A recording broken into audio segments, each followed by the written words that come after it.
The New England Patriots last week, 5 catches for 80 yards, and he's got his quarterback Cam Newton back this week. And there's Chase Claypool is coming off a record-setting game last week, attempting to make his mark in the league. And earlier this week, we caught up with Claypool, allowing the rookie wide receiver to introduce himself to the world.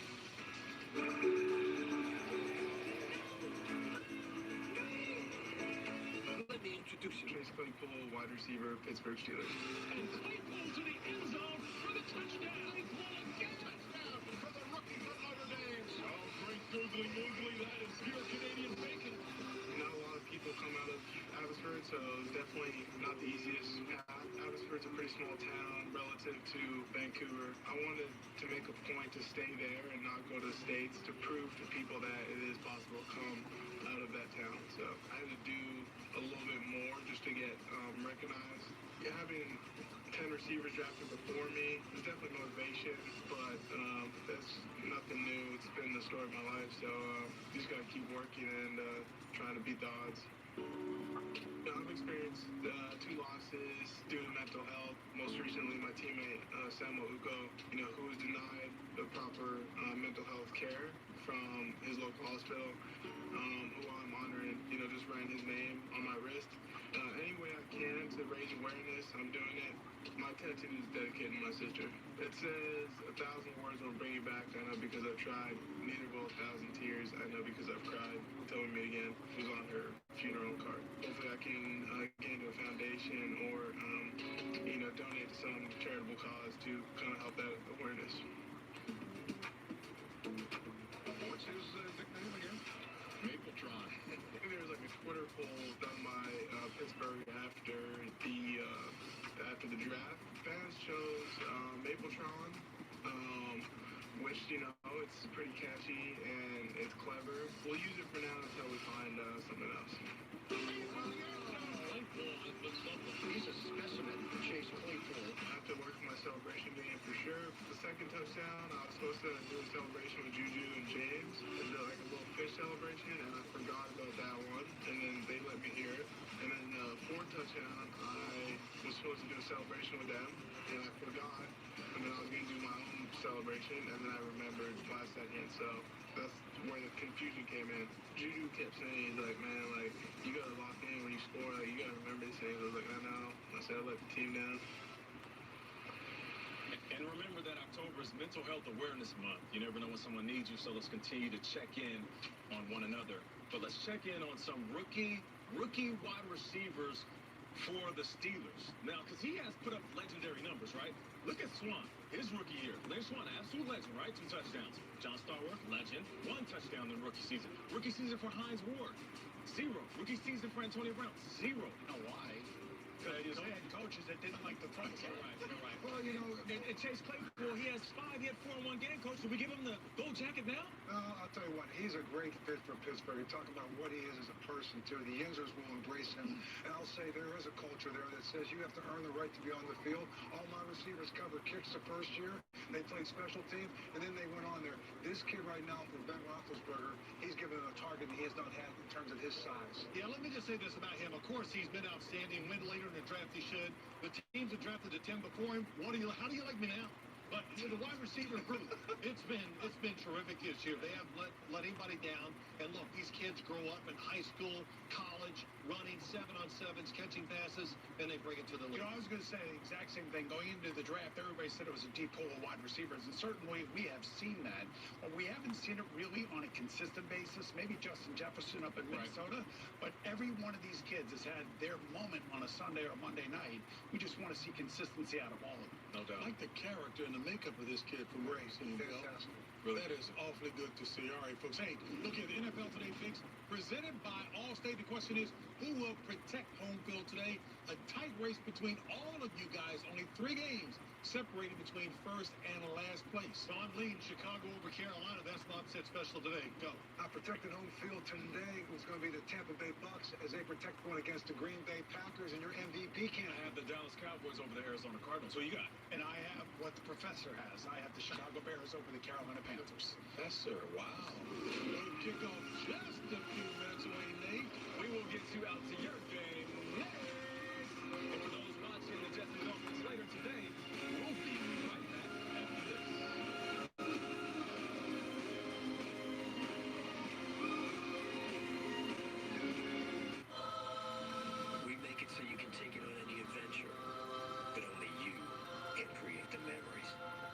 We've made it the longest lasting, but only you can make it family.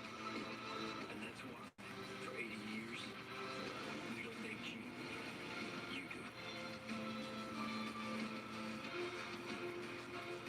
Right now, get $3,750 combined cash allowance plus $750 bonus cash on 2020 Jeep Cherokee models. Coach Smith gave me an opportunity at 17, my senior year in high school, to buy the original Mike Sub Shop, now called Jersey Mike Subs. What does it take to get involved? It takes commitment, energy, and sharing your life with your team and your customers. It was my first job and turned out to be my life's work. So join our team today and grow from within. And who knows, maybe you will become an owner like I did. In the Romo household, You take things to the max. Honey, you still in bed? yeah. That's why we love Skechers Max Cushion footwear. It's maxed out the cushion for extreme comfort. It's like walking on clouds. Big comfy ones.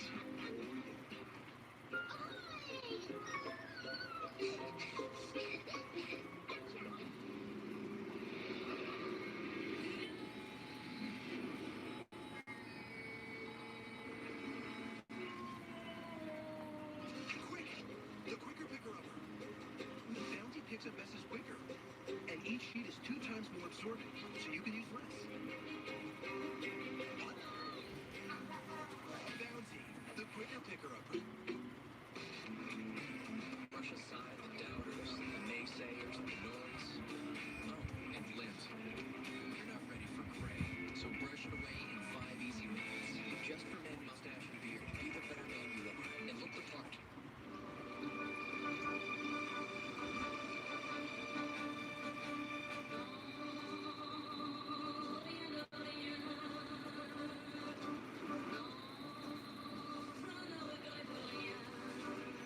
Smooth driving pays off. With Allstate, the safer you drive, the more you save. You've never been in better hands. Allstate. Click or call for a quote today. Soy un campeón, soy un campeón. Yeah. Soy un campeón, soy un campeón. Yeah. Que empiece el lockdown, estoy así con ella, haciendo downs. An AFC North rivalry between the top rushing offense and top rushing defense this afternoon between the Cleveland Browns and Pittsburgh Steelers. Thank you for tuning in and watching my live reactions play-by-play. I'm your host, Encyclopedia Sports, Kohan Luke 96. As always, be sure to like, follow, and subscribe on social media. Links in the description below. Hit that thumbs up button. Share as well. Hashtag NFL. Chat questions and comments. Super chats, super stickers. Always greatly appreciated. The 4-1 Browns take on the 4-0 Steelers this afternoon down in the Steel City, as the Steelers will once again be playing at home at Heinz Field. Game on CBS, 1 p.m. this afternoon. Jim Nance, Tony Romo, Tracy Wolfson on the call. CBS's game of the week. Cleveland Browns, Pittsburgh Steelers. Baker Mayfield and Ben Roethlisberger as your 2 quarterbacks, as always. Baker in his 3rd year. Ben going on year 18, looking for that 3rd Lombardi. However, with, as mentioned, this game featuring the top rushing and top, yes, your top rushing offenses and top rushing defenses. Cleveland leading the lead in rushing. Pittsburgh, in the meantime, leading the lead in rushing defense. So, with that, and with your 2 quarterbacks in Baker Mayfield and Ben Roethlisberger, who's going to have a better passing game this afternoon with all the weapons surrounding both quarterbacks? Odell Beckham Jr. will, in fact, play. Sat out of practice late last week with an illness. He had pink eye, but he will, in fact, be active this afternoon and will play on the road against Pittsburgh Steelers. Media, of course, talking about Myles Garrett and Mason Rudolph, the situation that occurred last November in Cleveland, as both these teams the past 2 years have split the regular season series. First meeting in 2020 today. They'll play on January 3rd to close out the season in Week 17 before the playoffs do in fact begin come January.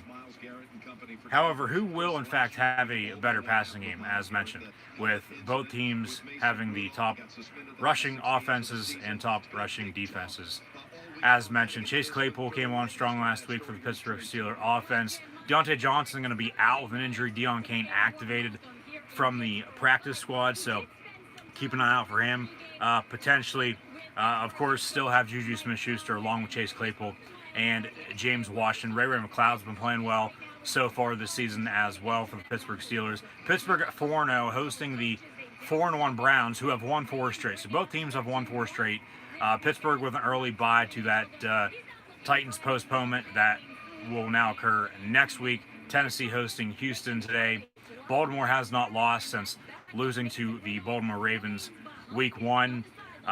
They're 4-1, excuse me. As the Steelers 4-0 for the first time since 1979, the Browns were 4-1 for the first time since the early 1990s, when Bill Belichick was in fact their head coach before accepting the Jets job for a day or so, and then of course taking over in Foxborough with the New England Patriots and winning 6 Lombardies since.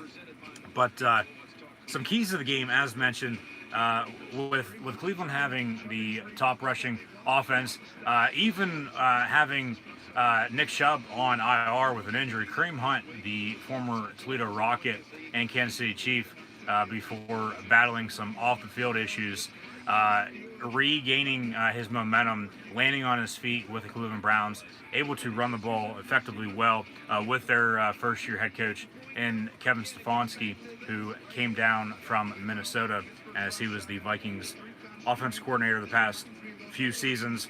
Kareem Hunt, Dearness Johnson played well last week as well for the Cleveland Browns in their victory over the Indianapolis Colts. The Colts actually going to host the Cincinnati Bengals today as well. We'll have live reactions play of that too on Fox. So on CBS and Fox in my area, if you're just now tuning in, Cleveland Browns, Pittsburgh Steelers, Cincinnati Bengals, Indianapolis Colts. Later on today in the National Football League, we'll get Aaron Rodgers and Tom Brady for the first time ever as NFC opponents, as the Green Bay Packers head on down to Tampa Bay to take on the Bucs. Sunday Night Football later on tonight, Rams, 49ers, a Monday night doubleheader tomorrow night with a rescheduled Thursday night game from this past week at 5 p.m. tomorrow night. It'll be the Kansas City Chiefs, who just signed Le'Veon Bell, taking on the Buffalo Bills from Orchard Park. And then the originally scheduled Monday night game on ESPN will be the Arizona Cardinals taking on Andy Dalton and the Dallas Cowboys, as Dalton takes over for Dak Prescott, as Prescott suffered a season-ending injury last Sunday in their win against the New York Football Giants. More live reactions play to come live right here on YouTube. Doubleheader tomorrow night with Chiefs, Bills, along with Cardinals and Cowboys, and WWE Monday Night Raw, the go-home for WWE Hell in a Cell 1 week from today. As mentioned, next week, Titans will host the Steelers in that rescheduled postponement COVID-19 game from a few weeks back that gave both teams an early bye week about 2 weeks ago now, as Pittsburgh is coming off a win against Philadelphia Eagles last Sunday. Cleveland, as mentioned, defeating the Colts at home last Sunday as well. So now next week, Steelers, Titans, along with WWE Hell. NSL college football will in fact make a return in the Midwest with the Big Ten as well next weekend. Penn State, Indiana live reactions this upcoming Saturday. Be sure to tune back in. But Browns Steelers today, Kareem Hunt, James Conner, running the ball a lot this afternoon, I expect. You also have Dearness Johnson, as mentioned, along with Benny Snell and Anthony Tony McFarland, the rookie back out of Maryland, who's played a little so far this season. Jalen Samuels getting the short end of the stick. He might be on his way out of Steel City over time. But nonetheless, today, Browns Steelers once again. Running game for Cleveland, very, very good. Pittsburgh's rushing defense, as mentioned, very, very good as well. It's the top rushing offense versus the top rushing defense today at 1 o'clock coming up shortly. But who's going to have a better passing game? Because with Baker and the Browns defeating a few teams from both leagues in the AFC and NFC. When they went down to Dallas a couple weeks ago, they put on a show. Dallas arguably should be winless right now. However, able to pick up a few wins due to not having that tough of a schedule, even with some injuries now to Dak Prescott, as mentioned. But nonetheless, Cleveland actually playing some pretty damn football. This isn't the typical Cleveland Brown team that we see year in and year out that are only winning a few games. Hell, they have 4 wins already through the first, now entering 6 weeks of the NFL season here in 2020. So a 4-1 Brown team taking on a 4-0 Steeler team. Should be interesting. Mayfield's going to go to Beckham, Landry. He'll go to a few of those tight ends, I would think, too.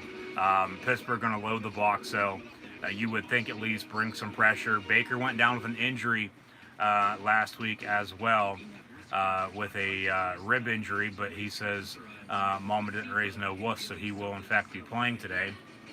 So we'll see if they rely on the run game a little bit more than normal. But it's going to be back and forth. It should be a barn burner. It's going to come down to the wire. Ben looking like Super Bowl 40 and Super Bowl 43. Ben Roethlisberger going out and playing his best football. So something's got to give. We'll see what happens. We got kickoff from Heinz Field coming up shortly. Browns, though, keep this in mind. Even though they are 4-1 for the first time in over 25 years, they have not won in the Steel City against the Pittsburgh Steelers since 2003. Since October of 2003, that was their last victory in Pittsburgh at Heinz Field. As mentioned, they split the past few years. However, when Cleveland has won or even tied with the Steelers, those wins or ties came in Cleveland at First Energy Stadium. They have not won in Pittsburgh since 2003. So advantage to Pittsburgh, advantage to Ben Roethlisberger over Baker Mayfield as well. You would think with potentially having a better passing game, just due to the fact you would think with Baker's rib injury, if he's going to be able to chuck it as he normally does. Beckham with pink eye, he's playing today. He should be fine. We'll see. That shouldn't affect his play today, but you never know. And, like I said, maybe he'll go to his tight ends a little bit more. But on the road in the AFC North for the Browns so far this year, they have not won. Remember, as mentioned, they lost to Baltimore. Week 1, Cleveland won the toss, deferred to the second half. So Pittsburgh getting the ball left to right across your television screen, radio and audio dial. We do have fans in attendance in Pittsburgh at Heinz Field, about 5,500.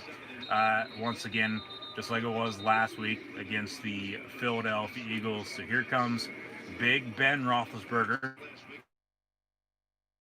Ben, 23-2-1 all time against the Cleveland Browns as well. So advantage Ben. See what the Steelers do on first down and 10. Deontay Johnson out. David Castro out once again with another injury.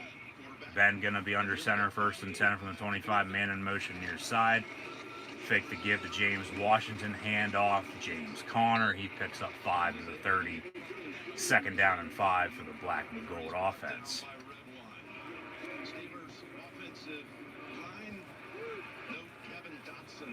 Fourth-round pick for them, and he's been impressive, but he's up for David DeCastro, who's inactive with an abdomen injury, and here's the rest of the lineup with the likes of... From the 30, second and 5. Ben out of the gun, gonna fake the give, slant over the middle, almost intercepted. And it falls incomplete, third down.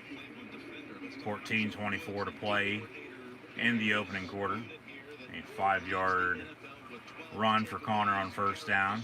Incomplete pass by Roethlisberger on second down, now third down and 5. Underway in Indianapolis as well with the Bengals and Colts. And AFC North, AFC South matchup with the rookie quarterback and the Tiger King himself, Joe Burrow, taking on a future Hall of Famer and first-year Colt quarterback Phillip Rivers coming over from the Chargers. James Washington, pass complete to him down the far sideline. First down, Steelers.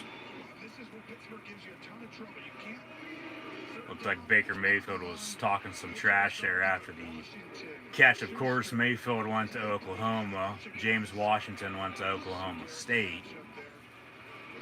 Media once again talking about Myles Garrett as he brings pressure on Roethlisberger. Ben didn't play in this game last year, just due to the fact he went down with an injury week 2 and they didn't meet until later on in the season. Myles Garrett, of course, late in the ball game, hit Mason Rudolph over the head with his own helmet. Ben rolling out near side. Pass going to be intended for James Washington once again. It falls incomplete right through his hands. Second down. Coming up at halftime, we'll have stats and scores from around the league. So stay tuned.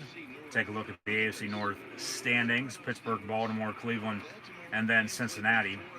This is Pittsburgh's first division game of the season after defeating the Giants, Broncos, Texans, and Eagles. Baltimore playing those Philadelphia Eagles this afternoon. Cleveland, of course, on the road against Pittsburgh. James Conner gets the carry, and he's going to pick up 11 yards for a Steeler first down on second down. Move the chains. Get some rhythm build up here on your opening drive. Back and forth with the run and pass. Nice stiff arm there by Conner, the former Pitt Panther product.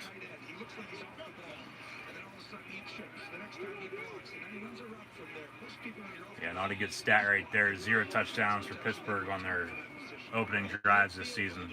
Do have 1 field goal, though. They honestly, in all their games this season, to this point at least, have not played well early in the first quarter. It's taken until the middle to late second, right before halftime, before they actually get something going. Last week was a little bit of an exception because then, as in all the games so far this year, early to mid-third quarter, then in the second half, they get a lead and try not to blow it, which they haven't done as of yet, but late in the ball game when they need to run the ball, they've been able to, so hopefully they can do the same once again today. And Conner, along with Snell and McFarland, have better running games overall. Conner, once again, another handoff to him. He's going to pick up another first down on 2nd and 5. So Pittsburgh nearing the goal line, entering the red zone in Browns territory. But credit to the Steeler offensive line. You got to be able to block up front, of course, to run the ball and then open up the play action with Ben Roethlisberger. Benny Snell now in the ball game, number 24, the second-year back out of Kentucky. He's going to be to the left of Ben out of the gun. They're right at the 21-yard line, so right on the outside of the red zone. Steelers, Browns from Heinz Field. Play clock winding down. He's not in. He gets it off. He's going to screen pass near side, Benny Snell, and he's going to get to around the 18-yard line for a pickup of 3. Thought there for a second he wasn't going to get it off, and potentially we're going to have a delay a game or a timeout called by Pittsburgh, but he gets it off. Screen complete near side, Benny Snell. A few yards for him, second down and about 7. Now's a good time to go to your tight ends. Of course, over the middle with McDonald and Ebron. They've gone to James Washington on every pass so far, so no Juju or Claypool as of yet, but credit to the Brown defense with some good pressure and coverage. Out of the gun, empty set, Ben looking to throw. Near side, it's going to be batted down at the goal line, incomplete. Third down and 6 with 10:42 to play in the opening quarter. Once again intended for number 13 in James Washington. And Denzel Ward might have got away there with a little bit of a hold or a defensive pass interference, the former Buckeye from Columbus. So 3rd and 6 He's now going to be covering the rookie receiver out of Notre Dame, Chase Claypool, who had 4 total touchdowns last week in the Steeler win against the Philadelphia Eagles. 3rd and 6 from the 17. Ben out of the gun, gets the snap from Pouncey, pump fakes over the middle, and a little too high and far for Ebron down the middle. So once again, no touchdowns for the Steelers on any of their opening drives so far this season. Here comes Chris, the Wizard of Boswell, for a about, we'll say, 40-yard field goal or so. See officially where they spot it and mark it at. And CBS thinks Chris Boswell is the Browns kicker and Cody Parkey. This will be from around 40. 4th and 6, and the field goal is right down Broadway, Pittsburgh, with an early 3-0 lead at home over the visiting Cleveland Browns with 10:35 to play in the opening quarter. Pittsburgh gets 3 on their opening drive. Browns going to get the ball for the first time when we return. The Tiger King himself, Joe Burrow, now out on the field for the Cincinnati Bengals for their opening drive on the road against the Indianapolis Colts. They got a 2nd and 4 in Colt territory from the 37-yard line. He's going to hand off, first down Bengals. Nice run there by another former OU Sooner, Joe Mixon, gets to the 29-yard line, first down. Cincinnati, the Browns defeated the Bengals at home, week 2 on a Thursday night. So they played a few teams in the division, Cleveland has, splitting, and now, of course, on the road against the Steelers today. But Pittsburgh, their first division game this season. That's how the schedule just shook out for them. This today is not a rescheduled game due to a COVID-19 postponement by any means. Today was the first division game for the Steelers on their 2020 schedule. As mentioned, they opened up with the Giants on Monday night, defeated the Broncos, Texans a few weeks later, before supposed to be playing in Tennessee against the Titans of the AFC South. However, that game was pushed back now, of course, to next Sunday at 1 o'clock, so more live reactions put up play.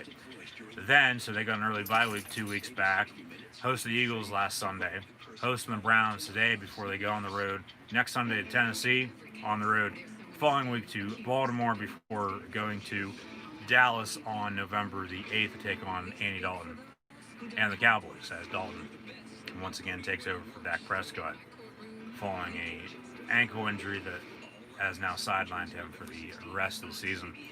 1st and goal for Cincinnati from the 4. Burrow hands off a few yards there, and Cincinnati is knocking on the door. Burrow looking well so far this season, along with Justin Herbert, 2 rookie quarterbacks out of LSU and Oregon, respectively. First meeting since 1994, when both Cleveland and Pittsburgh are at least 3 games over 500. Cleveland at 4-1, Pittsburgh at 4-0.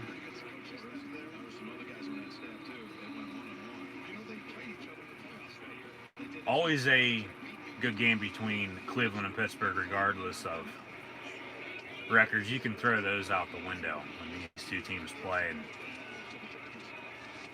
so far, I mean, it's looked to be that way, but we haven't seen Cleveland, of course, on offense until now. We'll see what they do with Baker's Browns on the road against the Pittsburgh Steelers. Pittsburgh, a field goal on their opening drive, 3-0. 10:30 to play in the opening quarter. Steelers lead by 3. 3-0 over the Brownies, who now have a 1st and 10.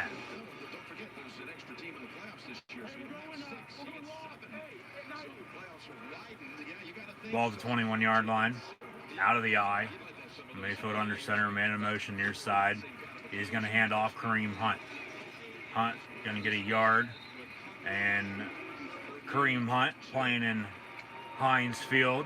Just like Sheets is better than Wawa, Heinz ketchup is better than Hunt's. And hopefully the Steel Curtain defense can stop Kareem Hunt this afternoon, or it very well could be a long afternoon for the Pittsburgh Steelers, especially if Cleveland's defense holds down and they can't get anything going on offense at that point. From the 23, Mayfield out of the gun, empty set, 2nd and 9.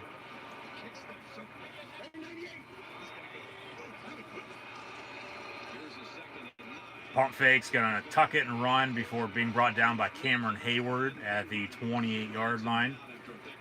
Picks up about, 5 or 6, I'd say. It'll be 3rd down and 3. Adrian Peterson, touchdown for the Lions. They lead the Jags 7-0. Falcons on the road as well, lead the Vikings by the same exact score. 7-0 ATL. The Falcons, along with the Texans, looking for new head football coaches at this point in time. 3rd down and officially 4 from the 28. However, they only need the 31. Over the middle, it's going to be intercepted. And Minkah Fitzpatrick finally doing something this season. Going to have a pick 6 early this afternoon. I don't think Mayfield even saw him. And Minkah, who they got from Miami late September last year, they gave a 1st-round pick for him. However, since that trade, he has been playing exceptionally well. In the Steelers secondary, I don't think Mayfield even saw him. He was just standing right in the middle of the field, not even doing anything. And honestly, he hasn't done a whole lot so far this season. That's why I say finally doing something this year. And Minkah Fitzpatrick on a pick 6 from about 30 yards out. And Boswell extra point up and good. Steelers lead the Browns 10-0 now, with 8:58 to play in the opening quarter. So now the Steeler defense helping out. Mayfield not happy about that by any means. Now he's going to have to work himself and the Cleveland Browns out of a 10-0 hole on the road against the 4-0 Steelers. Credit, the Browns are 4-1. But as mentioned, the last time they played on the road in the AFC North in the same division, they got down early against the Ravens, and they got blown out. Once again, on the road, down early.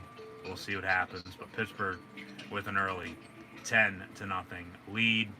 Cincinnati, as mentioned, on the road against the Indianapolis Colts this afternoon, as mentioned as well. Coming up at halftime, first half stats and scores from Browns Steelers, along with some scores from around the league as well, with all scheduled NFL Sunday games and Monday games for tomorrow with a doubleheader once again.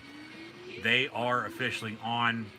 We had no COVID-19 positives this morning, so all games officially on and to be played this afternoon and tomorrow, as we didn't have a Thursday night game this past week due to Bills-Titans last Tuesday, Buffalo hosting Kansas City in Orchard Park this past Thursday, got pushed back to tomorrow night, now on Monday night, and the first of the doubleheader before Arizona and Dallas, as the Cowboys will host the Cardinals.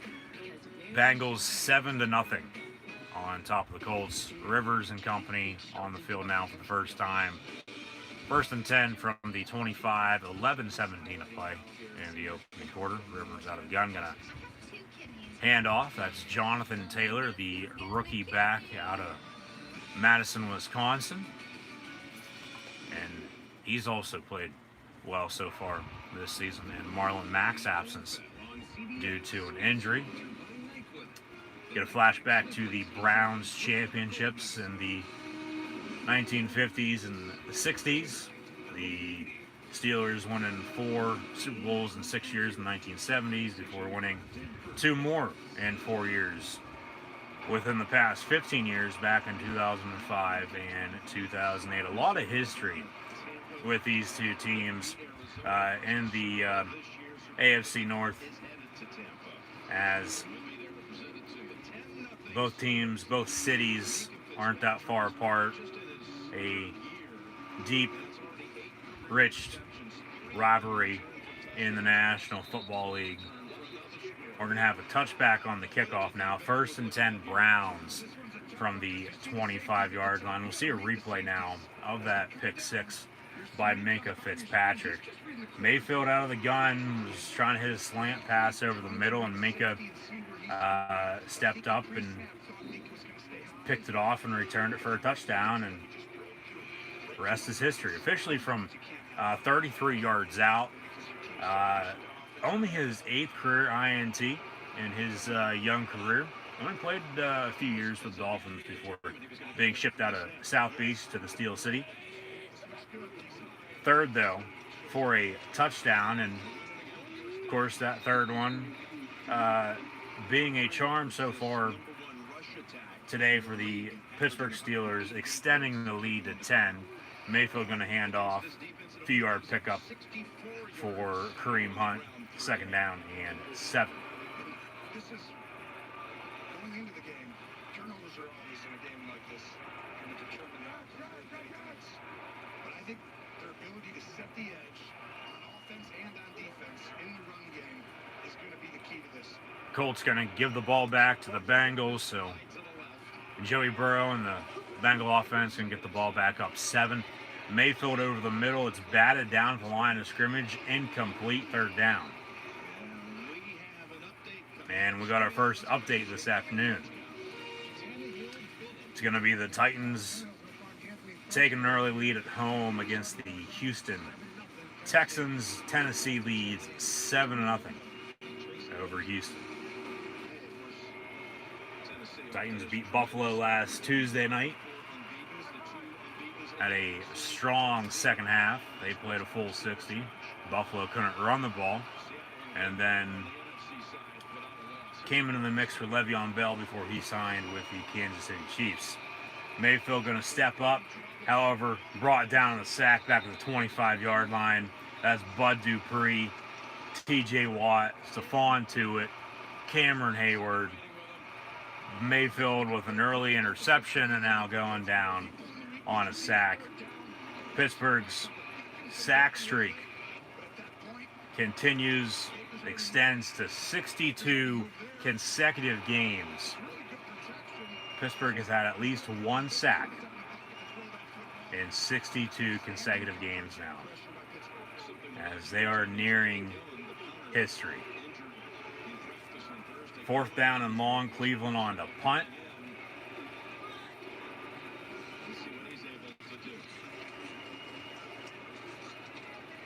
And from the 31, Ray McLeod gonna stumble to 35. He gets a few yards on the return before going down. It'll be 1st and 10 Steelers from there. 1st and 10 from the 35 when we do return. 10-0 Pittsburgh on top of Cleveland, following an early field goal on the opening drive for the Steelers, and then a pick six by the Steeler defense on the Browns' opening drive, followed by a sack on 3rd down. Cleveland punts. Pittsburgh, even though they're up 10, only going to get the ball now on offense for the 2nd time this afternoon. 10-0 Steelers on top of the Browns. 7-0 Bengals on top of the Colts. 1st and 10. About midway through the 1st quarter. And we'll see if A.J. Green's going to be blocking for his team this afternoon or blocking for the opposing team. But from around midfield, 1st and 10, Cincinnati. Under center, man in motion. Burrow going to hand off Joe Mixon. He's going to lose a few yards in the backfield. Tackle for loss for the Indianapolis defense. 2nd down and long. Bears on top of Carolina, 7-0 early on. That's a very intriguing, under-the-radar, low-key matchup this afternoon, in my opinion. Baltimore also on top of Philadelphia, 7-0. Denver and New England still tied at 0, as that game was rescheduled from last Sunday and Monday. As first, it was supposed to be played, of course, last Sunday afternoon, postponed to last Monday. We were supposed to have another doubleheader. That got pushed back once again until today. So they're finally playing up in Foxborough at Gillette Stadium. Broncos and Pats tied at 0 as well. It seems to be it for the time being for some early scores around the league. Of course, if we get any updates, we'll let you folks know. So once again, thank you for tuning in and watching. Be sure to like, follow, and subscribe to social media. 1st and 10 from the 37-yard line. Once again for the Cincinnati Bengals. Burrow going deep down the far sideline, incomplete. And that was intended for another former Pitt Panther product from Clairton, Tyler Boyd, who has been the go-to number 2 receiver in Cincy behind A.J. Green, who honestly could be on his way out, but we've been saying that for a few years now, so when it happens, it happens. If not, okay, he stays put. 1st and 10, and from the 35 on the slant over the middle, it seems to be caught, but they say incomplete. Intended for James Washington once again. So it seems like here early on so far, Ben Roethlisberger doesn't, well, other than the screen pass complete to Benny Snell, doesn't know who else to throw the football to. But as mentioned, credit to the Cleveland defense with some good pressure, getting to Ben, and then some good coverage downfield. Man in motion, handoff James Conner. And he's going to be stuck with line of scrimmage, no gain, 3rd down and 10.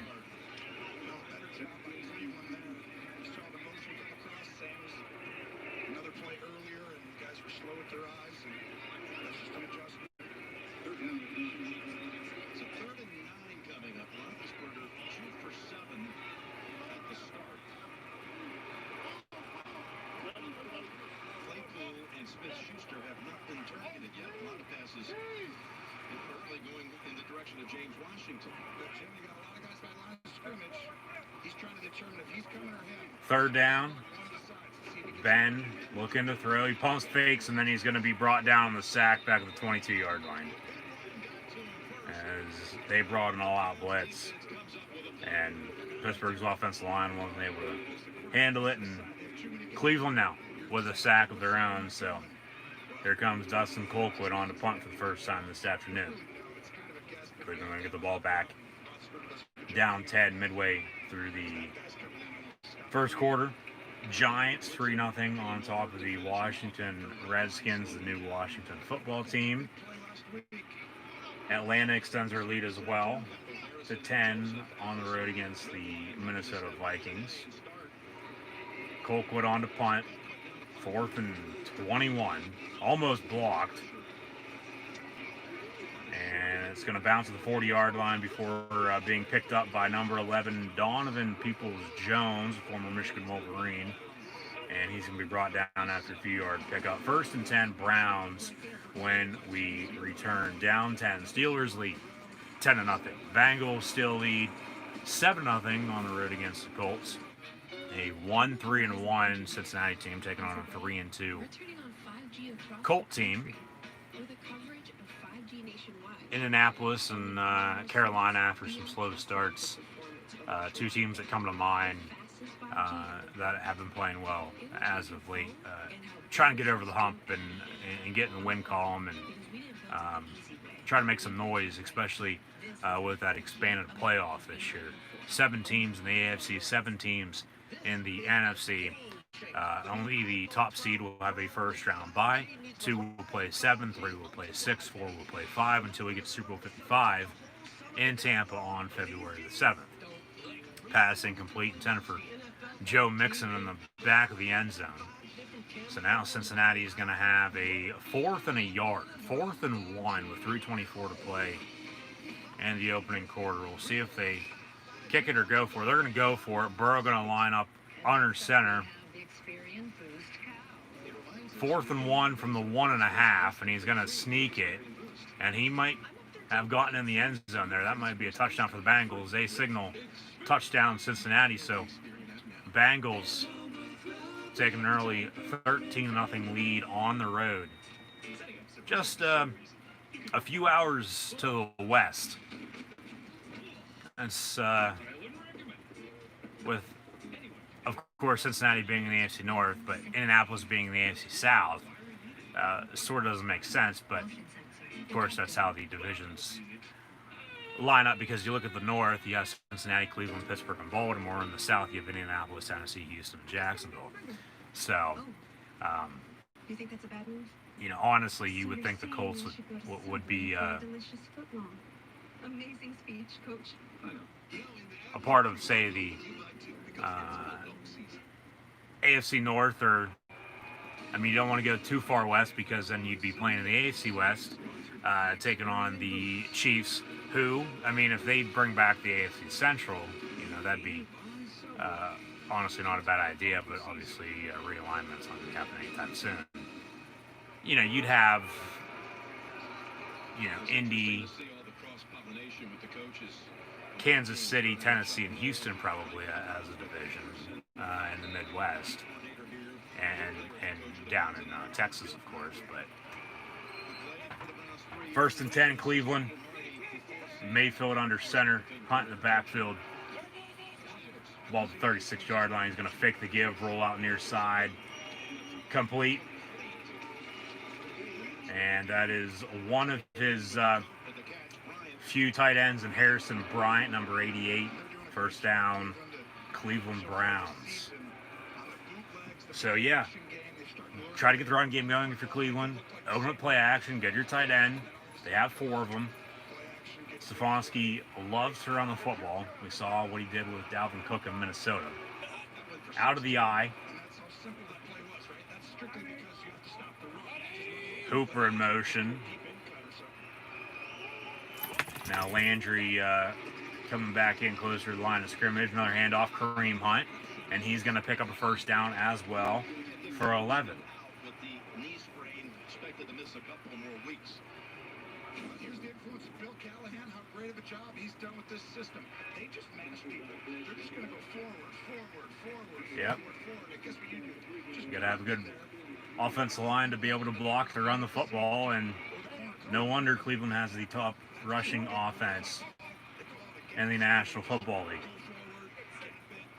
And once they get another handoff, Kareem Hunt almost breaks the tackle. Minka and Vince Williams on the stop. Carolina on the board with a field goal, 7-3 Chicago on top of the Panthers. That was the NFC Championship game. Almost 15 years ago. But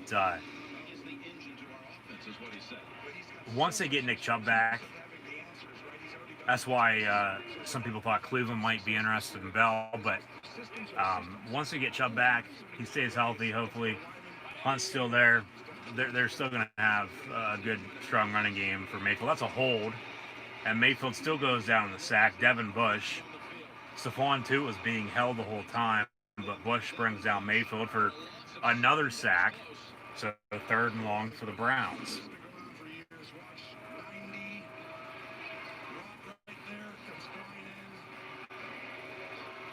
I don't know why there's no penalty on that. That's a clear hold. And Tuitt still almost brought him down, and then Devin Bush comes off the edge with some help, and he ended up bringing Mayfield down and getting credit for the sack. Giants now 10-0 at home against the Skins. Mayfield out of the gun on 3rd down, looking to throw. He's going to be out of bounds, it looks like. OBJ, your intended target.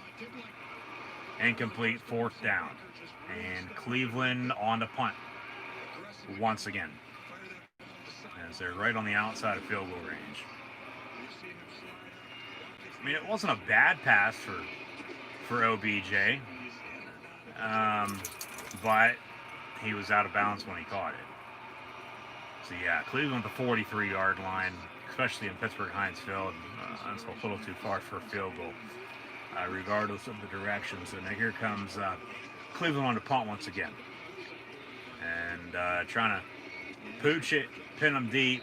Ray McLeod calls for a fair catch at the 14-yard line. It'll be 1st and 10 Steelers from there when we return. Thank you once again for tuning in and watching my live reactions play-by-play. I'm your host, Encyclopedia Sports, Cohan Luke 96. As always, be sure to like, follow, and subscribe on social media. Links in the description below. An update on Fox during Bengals Colts, Browns and Steelers with the Minka Fitzpatrick pick six. Steelers 10-0 against the Browns. Bengals 14-0 against the Colts here in the first quarter. Like, follow, and subscribe. As always, links in the description below. That thumbs up button, share, hashtag NFL, hashtag CLE for Cleveland versus PIT for Pittsburgh. Chat questions and comments, super chat, super stickers. Always greatly appreciated. 14-0 Cincinnati as Indianapolis gets the ball back. Already a 3rd down and 3. And we'll get back from the commercial break coming up shortly with the Steelers getting the ball back following another Brown punt. Up 10-0 once again.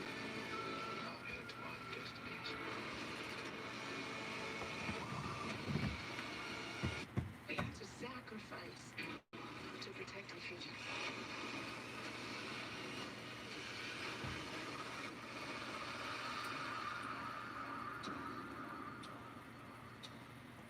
At Chewy, we know walks are made better with our furry friends, and we're here to make those walks easy. From tasty treats on the go to toys that keep them moving. Get everything they need, even prescriptions, delivered right to your door. Get fast, free 1 to 2 day shipping. Visit Chewy.com today. We make it so you can take it on any adventure, but only you can create the memories. We've made it the longest lasting, but only you can make it family. And that's why, for 80 years, we don't make cheap. You do. Right now, get $3,750 combined cash allowance plus $750 bonus cash on 2020 Jeep Cherokee models. We came here to win this competition. A new amazing race, Wednesday at 9, 8 Central on CBS.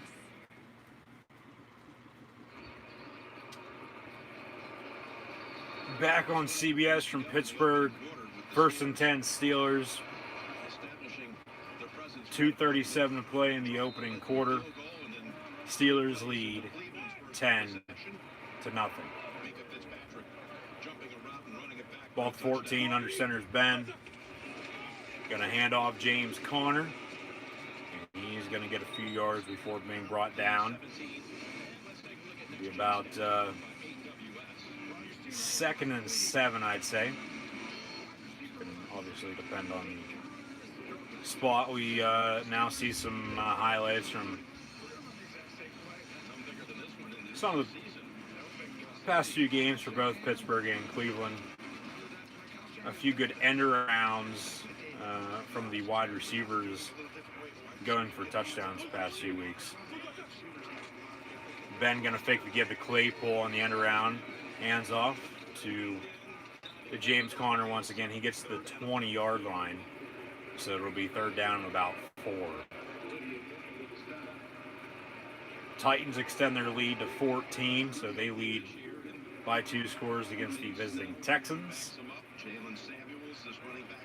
It'll be 3rd down and 5 officially for the Steeler offense.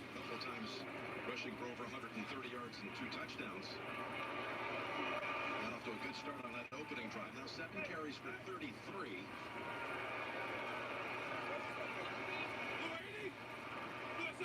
Here's the 3rd and 5. Ben gonna fake the give and ball's batted down at the line of scrimmage by Olivier Vernon.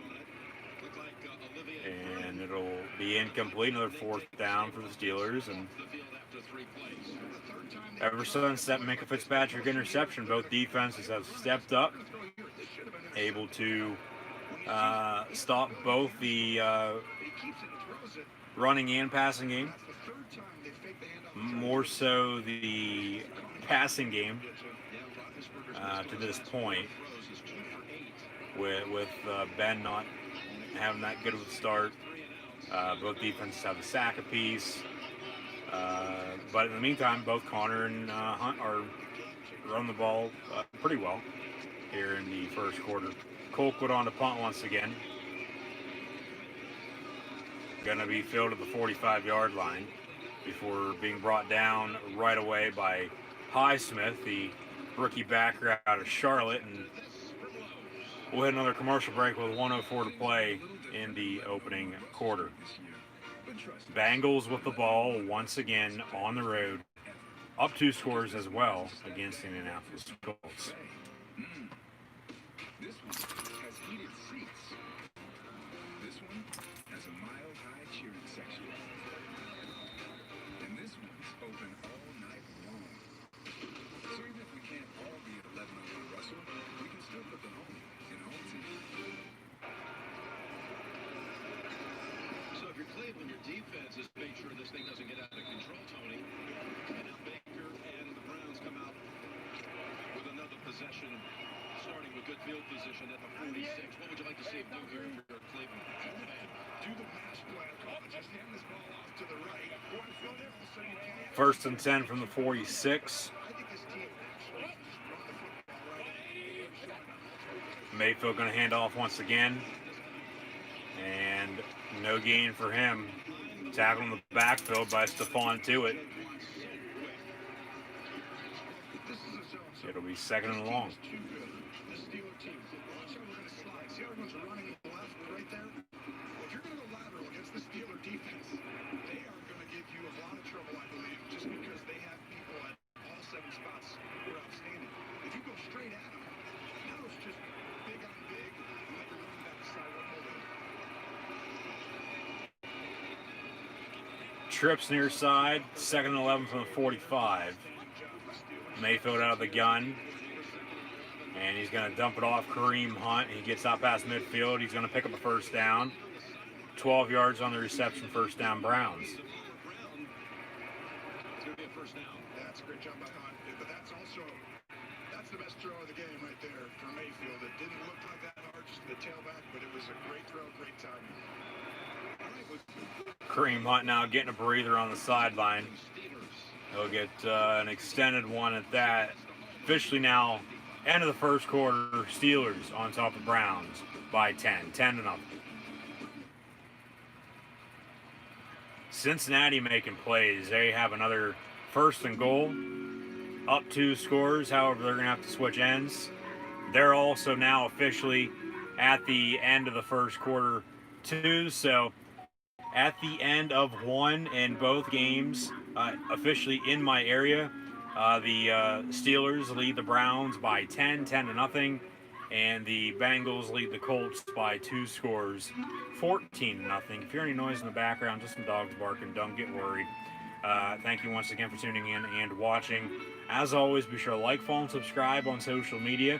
Links in the description below with that thumbs up button. Share it as well. Hashtag NFL, hashtag CLE for Cleveland versus PIT for Pittsburgh, as the Cleveland Browns are in Pittsburgh taking on the Steelers this afternoon. Both games now at the end of the 1st quarter, officially as mentioned, with Pittsburgh leading 10-0 on top of the Browns. Bengals up 14-0 on top of the Colts. Chat questions and comments, super chats, super stickers, always greatly appreciated as well. We'll get back to the action momentarily.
First and 10 Browns as we begin the 2nd quarter.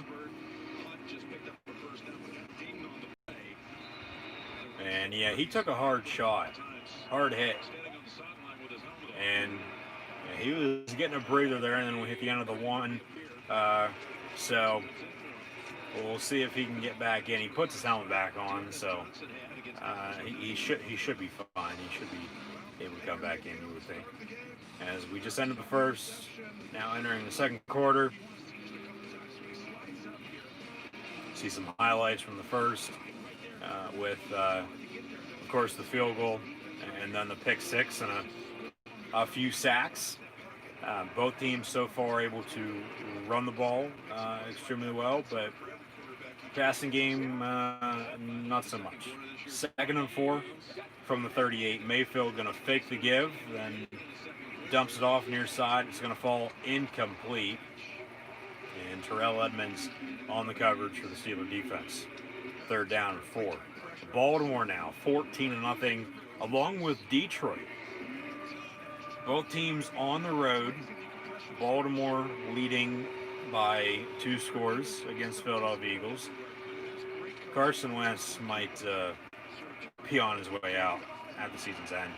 And then the Lions up 14 as well on top of the Jaguars. 3rd and 4 from the 38. Trips now near side. Left to right as they switched ends, of course. Browns left to right. Steelers right to left. Mayfield escapes a sack and then dumps it off. It's going to fall incomplete. He short hops it to Jarvis Landry. Incomplete. 4th down and 4. And Cleveland once again right on the outside of the field goal range. So looks like they're going to have to bring the punt unit back on to punt the football once again.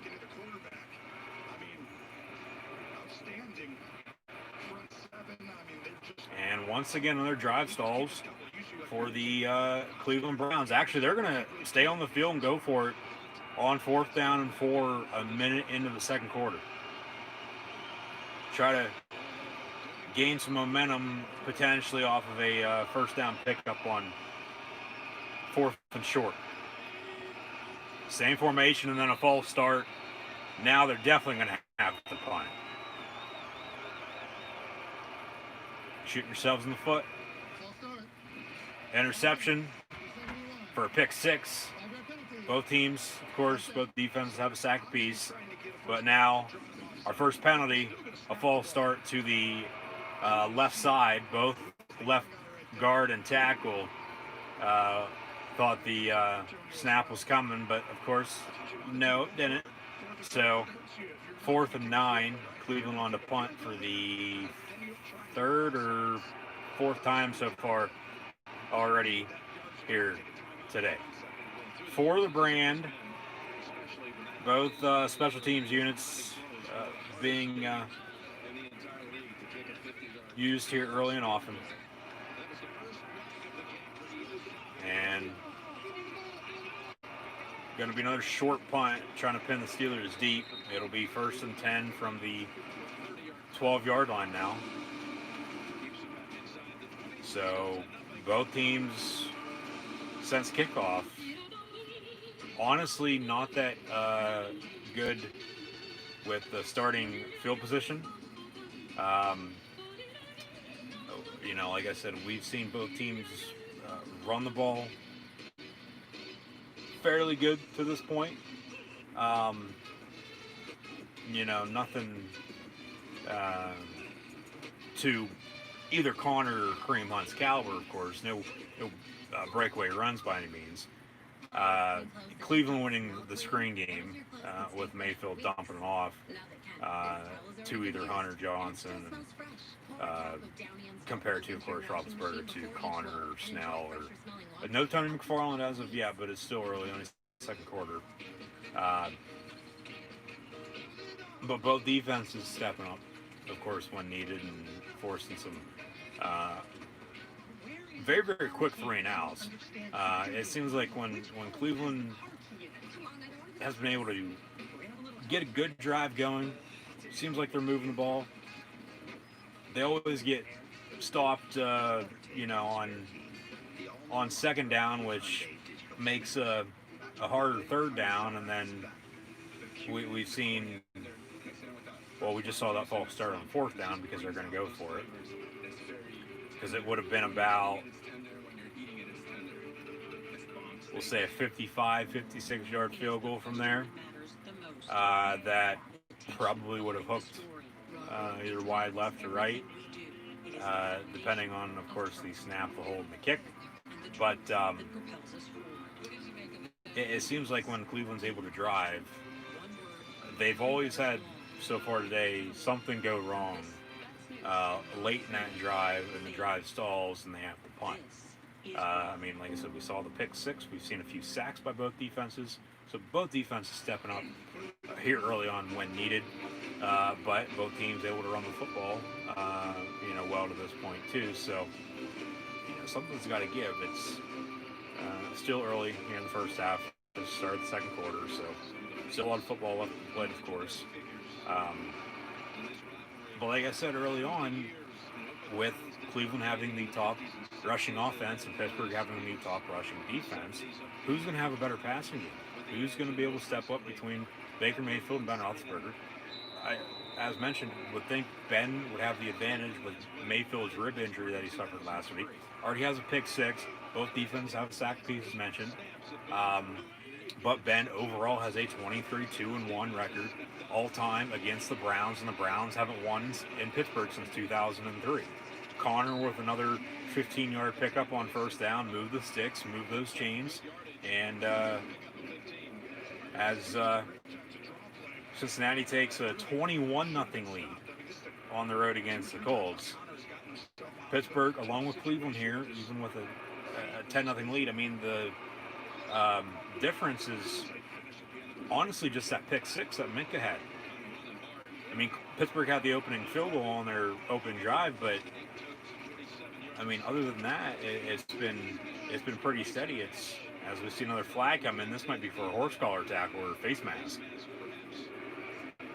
Pass was complete. Juju Smith-Schuster near side. It'll be an automatic first down for the Steelers, it looks like.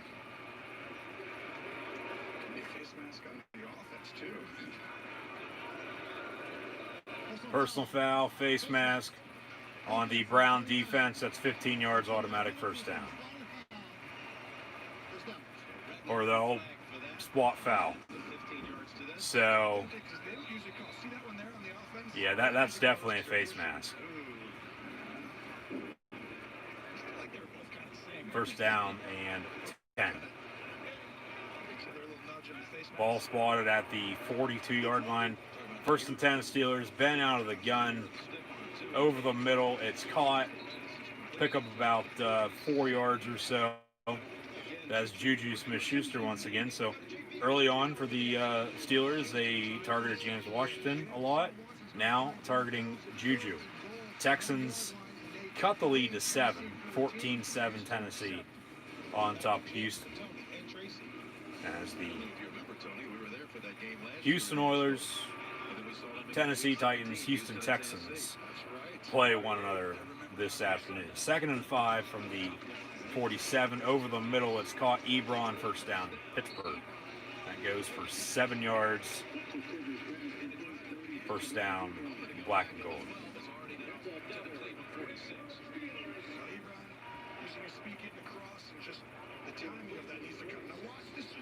Do a ton of.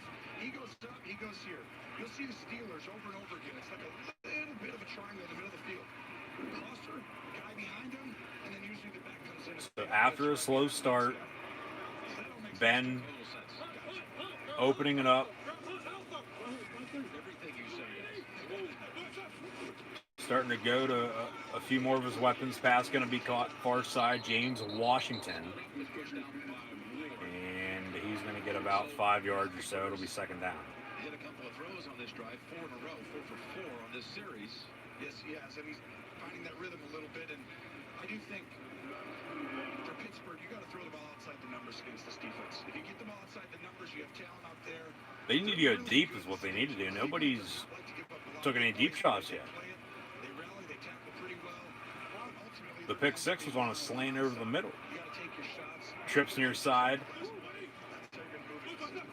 As Claypool motions, then will be 2nd 3 for Pittsburgh. Ben going deep down the near sideline. It's going to be caught by Chase Claypool at the 5-yard line. First and goal, Pittsburgh. They're going to mark him out at the 2. And Chase Claypool emerging, honestly, as the go-to number 1 receiver for the Pittsburgh offense, ahead of Juju Smith-Schuster. But Juju's still going to be the number 1. Claypool at 2. Deontay Johnson, you would think at 3. He's been battling some slow starts, not playing well, but then making up for that late in the ball game. Not playing today, out with an injury. So James Washington, along with Ray McLeod and Deion Kane, potentially to get some looks. Handoff, James Conner. He's going to get in the end zone. Touchdown, Steelers, as Pittsburgh extends their lead to 16, pending the extra point by Chris Boswell. About 10 minutes to play in the first half. This is, or even after sort of a slow start, once again today. I mean, an opening drive field goal, a pick six a couple plays later. But then ever since then, both teams have been pretty even, back and forth, you know, stopping more so the pass than the run. Both teams able to run the ball, as mentioned. It seems like today. Connor in the end zone for an early touchdown in the first half today. Haven't seen him do that in quite some time. Normally, he's not picking up his yardage until late in the ball game. But James Conner from a few yards out for 6. Pittsburgh leads 17-0 now at home against the Cleveland Browns. There's still a few things Americans can agree on. Bengals and Colts once again on Fox, as Cleveland and Pittsburgh is on CBS, of course. Bengals and Browns from Lucas Oil Stadium in Indianapolis.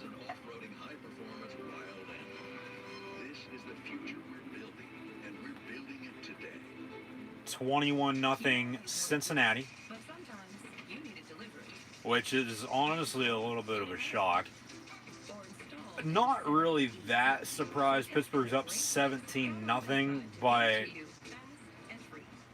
I'm a little shocked and surprised this early on. Honestly, if we'd get to 17-0, I wouldn't have expected it to be, of course, until mid to late third quarter. Entering the fourth. As both teams are averaging around 30 a game. Like I said, Cleveland with the top rushing offense, Pittsburgh with the top rushing defense. Something's got to give, and that's why you open up the pass, and Ben goes deep. A play after I just said, nobody's really honestly gone deep yet, and hit a deep ball, and Ben, just a few seconds later, hits Claypool, and then another play later, Connor from 2 yards out for 6, and Pittsburgh extends their lead to 17. So Baker on the road has to once again try to dig himself out of this hole, but when we saw that a little earlier ago, whether it was 3-0 or 10-0, following the pick six or not, both defenses, both Pittsburgh and Cleveland, have so far to this point held down the fort, and they've been bringing pressure and getting to both quarterbacks. So, still both teams. Don't shoot yourselves in the foot with any penalties. Once Cleveland gains some momentum and rhythm, hopefully for them at least, to their advantage, their drives don't stall, and they try to come back. I would like to see a good game. Don't get me wrong. I would like them to, try to come back and make this a ball game and get back into it. But if Pittsburgh is going to, be playing this good and holding Cleveland to next to nothing, okay, so be it. I'm fine with that too. But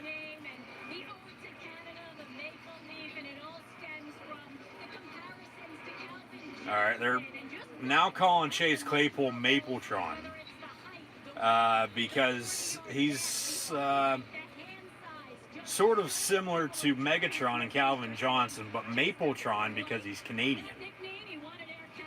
And, of course, played at Notre Dame. Knows how to play in cold weather. That'll be a good thing come the next few months or so. Pass complete near side, Odell Beckham Jr.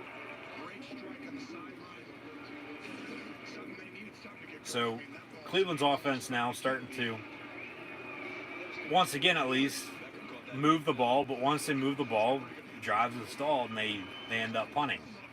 They got to get over that hump, and once they do, okay, they'll probably start tagging on the scoreboard. But both teams just don't shoot yourselves in the foot, be able to block up front, run the ball, open play action, air it out downfield, and play good defense. Kareem Hunt on the carry, no gain for him. It'll be second down and 10.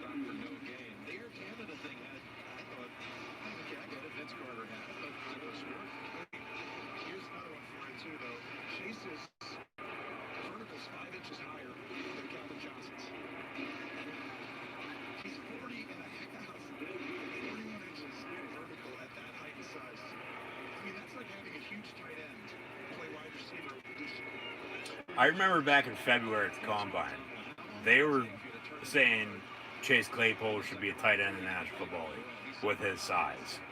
Well, he's proved everyone wrong so far, at least to this point, saying he can play receiver in the National Football League.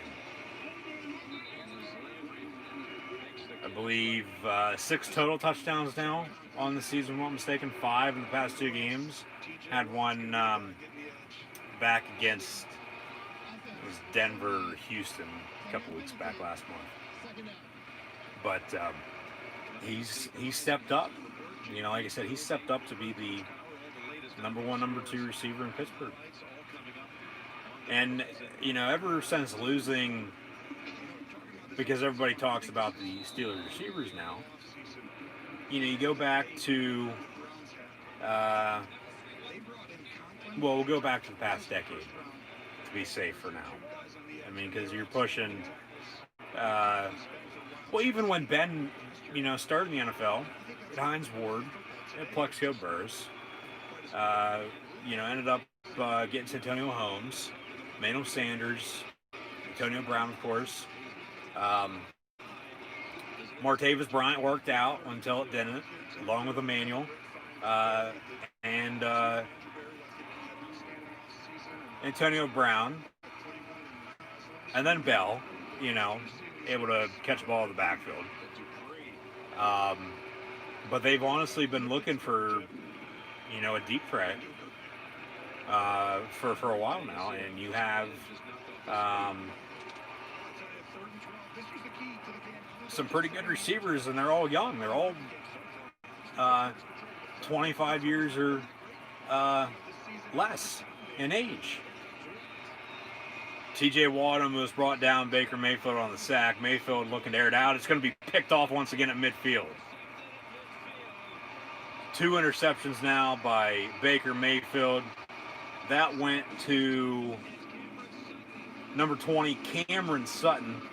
No gain on the return. He fell down right away, was tackled. So not a good drive by Cleveland. Arguably their worst so far of the ball game. But for them, regardless, you know, they've all been not that good because they've either ended in turnovers 2 times now or a few punts.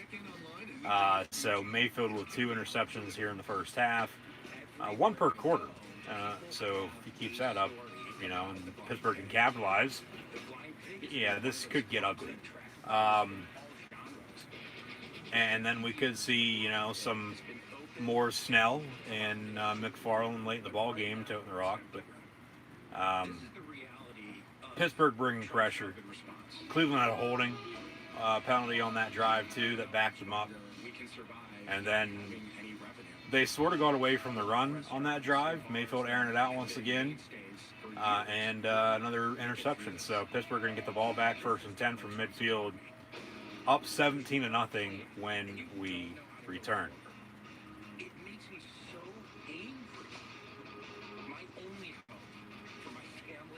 Cincinnati on the road,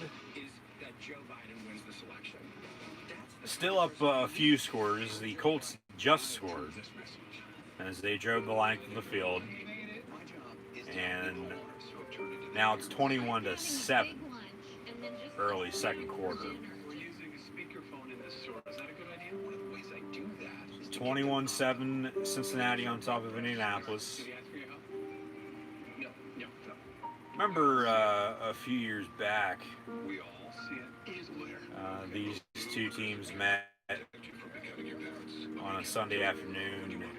I believe it was late November, December sometime, in Indy. It was on CBS. I don't know why the Bengals are on Fox a lot coming up, because when Pittsburgh hosts them in about a month or so,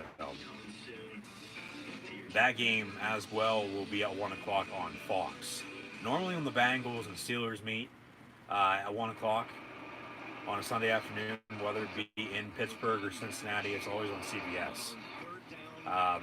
But Bengals, Steelers later on this year in Pittsburgh at 1. Then they'll play Monday night before Christmas in Cincinnati, so that'll be, of course, on ESPN.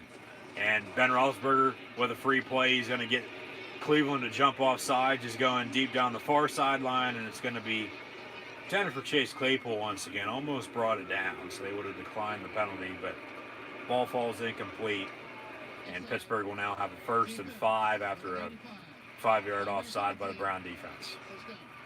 Automatic first down, 1st and 5. You got Myles Garrett to jump off sides. I'd protect your head, Ben, if I were you. Hopefully he doesn't rip your helmet off and hit you over the head with it. But we did see pregame Myles Garrett and Mike Tomlin talk it out. Had a good conversation, it looked like. So I think the beef has been squashed. And that was then. This is now, of course, history's been settled with that situation. But now James Conner for a few yards. It'll be 2nd down for the Steeler offense.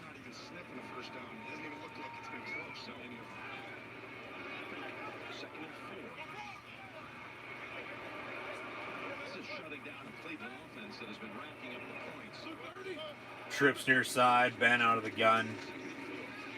Going to be caught. Claypool once again at the 40. He's going to be right there at the 1st down marker. We'll see where they spot it. About a yard shy.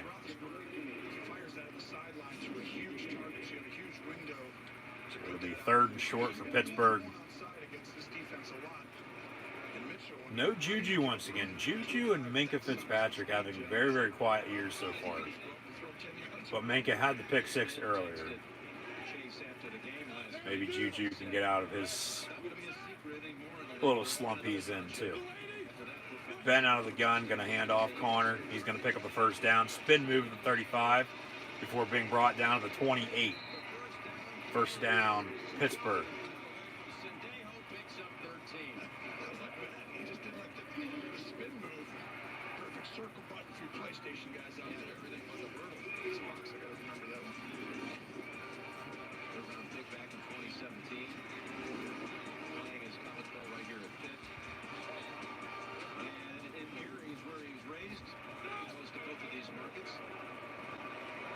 First and 10 from the 28.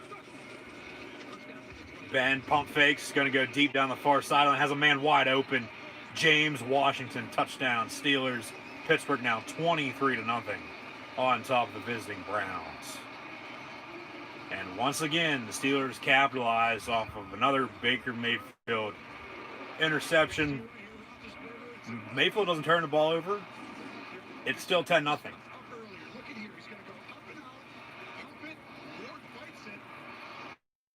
Very, very good pump fake. Corner bit very hard. And Washington, you can't get much more wide open than that. Touchdown, Pittsburgh. Ben with another passing touchdown to his credit in his career. Extra point up and good by Boswell. It's 24-0. Pittsburgh on top of Cleveland with about a few minutes to play in the 1st half. We, if this keeps up, might get Myles Garrett and Mason Rudolph late in the ball game once again. And hopefully nothing happens by any means as what occurred last November on a Thursday night in Cleveland. with Garrett ripping his helmet off and beating Mason Rudolph, the red-nosed reindeer himself, over the head with it. So, yeah, it's getting a little ugly right now. Pittsburgh able to capitalize off the 2 interceptions. It's not over by any means just yet, but if Cleveland can't get past midfield, if they can't continue these drives that end up stalling and not even getting field goal range for Cody Parkey to kick a field goal, it's going to be a long afternoon. It's going to be a long second half, but it will be quick because Pittsburgh is going to be running the ball, running the clock out with a strong lead. Hopefully, of course, not allowing Cleveland to come back and make it close as they've done with a few of their previous opponents, with Denver and Houston, along with Philadelphia last week. We got a connection with Randy Fichtner, the offensive coordinator for the Pittsburgh Steelers, talking to a Brown defensive player. I guess his father played in the Browns secondary, and he was talking it over with a member of that Browns defense now that wears the same number. So that's sort of cool, I guess. You don't really honestly see that. Ravens up 17-0 on the Eagles.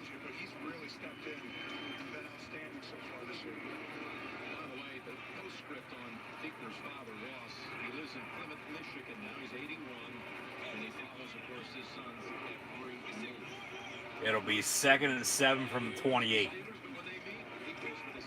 Kareem Hunt on the give.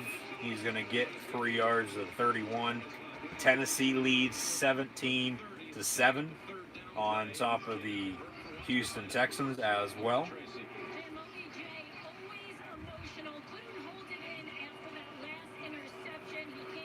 And of course, Odell Beckham Jr.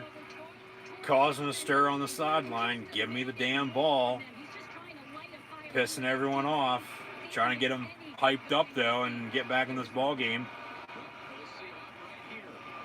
Credit to the Steeler defense, shutting down OBJ, Landry, and the Brown offense. 3rd down and 4, and Pittsburgh going to jump off sides.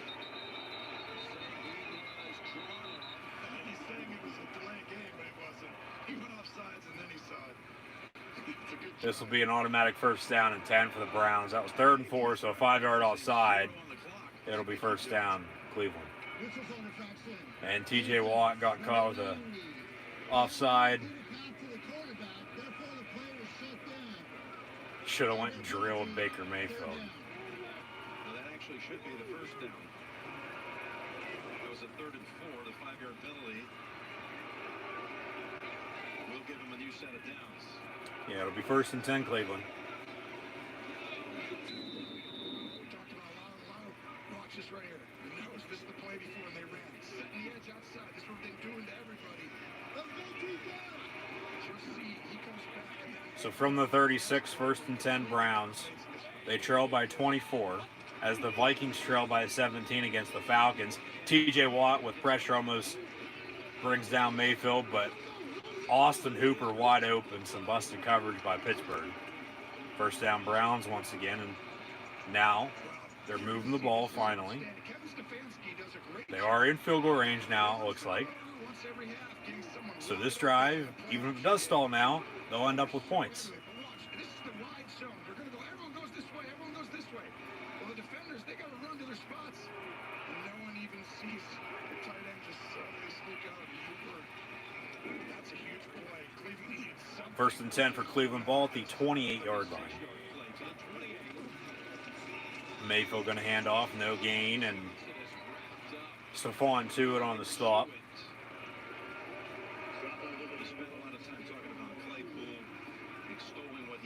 As a 2nd-round pick out of Notre Dame. Is interesting. Mike Tomlin compared the pick of Claypool to the pick in 2014 in the second round of Jewett, who was also a Notre Dame product. Yeah, They were so excited to see that he was there waiting for him. You can't believe it. You get him, and you're like, I know this guy's first round talent. But right now, 3 of the last 4 years, they've taken a receiver in the second round, and they're all fantastic. We got to talk about how they evaluate these. Trips near side, 2nd and 10. Mayfield pump fakes deep down the near sideline, and it's going to be picked off once again by the Pittsburgh Steelers. But we do have a flag on the play. It's against the Steelers. It's going to be Hayden got his hands on him because it was a double move, very similar to what Pittsburgh did earlier on their touchdown pass. Pass was intended for Odell Beckham Jr. Stay there and then keep going. We're going to have illegal contact on the Steelers defense, so no interception. It'll be 5 yards, automatic first down. It's on Joe Hayden, a former Brown. And I don't know about that.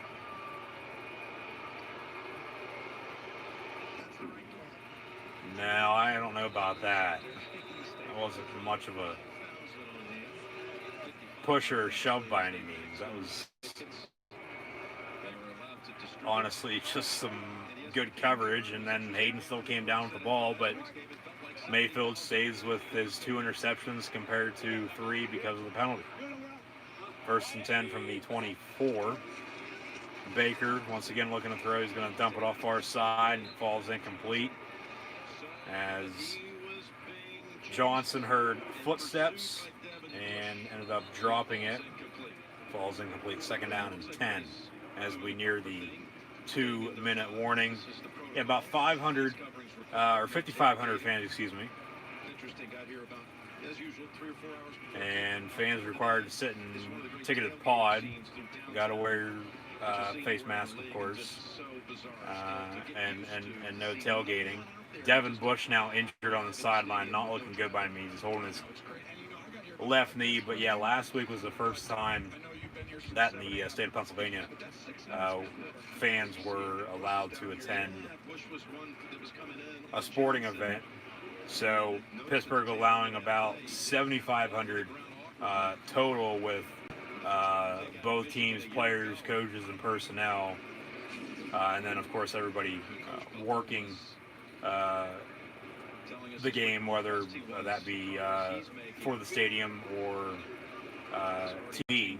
So around 5,500, 5,500 fans allowed once again for the second week in a row here this afternoon. And Devin Bush, this injury not looking good for him. He stands up. He's going to try to walk it off, but it's his left knee, it looks like. He's on the Brown sideline, so he's going to have to trek back across field. And honestly, on that replay, his knee like went in and out, gave way. And of course, if he's not going to be able to go back, or it does seem like they brought in Highsmith to potentially replace him. But Bush now back, walked over with some help back to the Steelers sideline. He's going to go in the injury tent. They'll check him out before taking him into the locker room, you would think. Especially close to halftime, 2.5 to play in the first half. Hopefully he's okay, but it didn't look good by any means. We've seen a lot of injuries this year in the NFL. Continuing on last week, Dak Prescott, of course, but regardless of the team, you don't want to see that by any means, but not looking good for Devin Bush and his, I believe, left knee, if I'm not mistaken.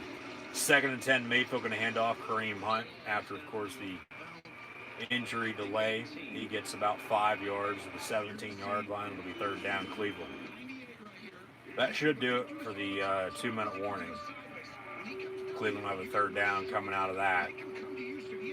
Down 24 to zip. So now officially 2 minutes to play in the first half. 2-minute warning. Pittsburgh leading by 24 to nothing on top of the Cleveland Browns. The Bengals Still up on the Colts as well, with Indianapolis possessing the football. Phillip Rivers on a screen pass. First and goal now at the 5. Still weird seeing him in a Colt uni. He's always a Charger. Always has been, at least, and always will be. Unless, of course, he played for the Colts for 10 years, which I don't see that happening by any means. They have Jacob Eason backing him up. So who knows how much longer Rivers, Brady, Roethlisberger, Breeze, Rodgers are going to be playing for.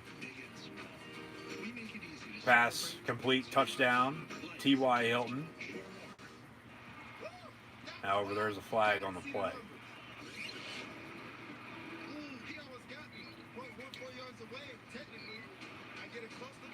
I would think as long as Ben, Brady, and Breeze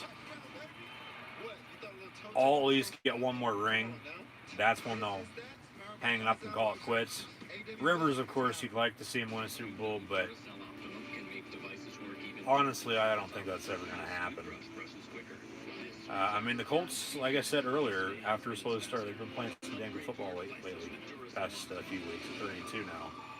And they're hosting the Bengals, so a winnable game, but they have to dig themselves out of a hole now because, you know, they were down 14-0 before a 21-7 deficit. Now, a touchdown, but a penalty, so still first and goal, now back at the 10-yard line.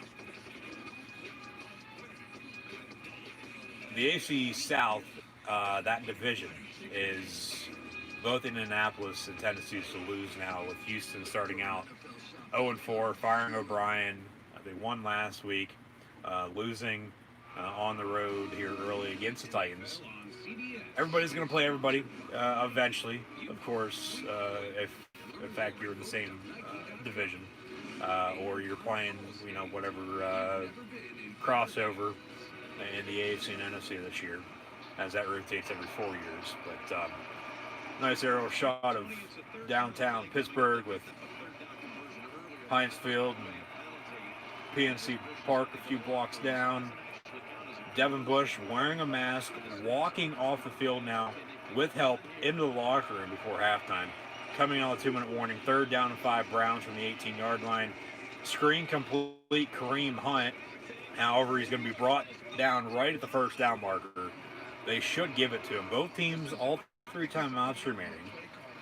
We honestly haven't seen a whole lot of penalties either. It's just been some good running and screen pass football, a few deep shots, but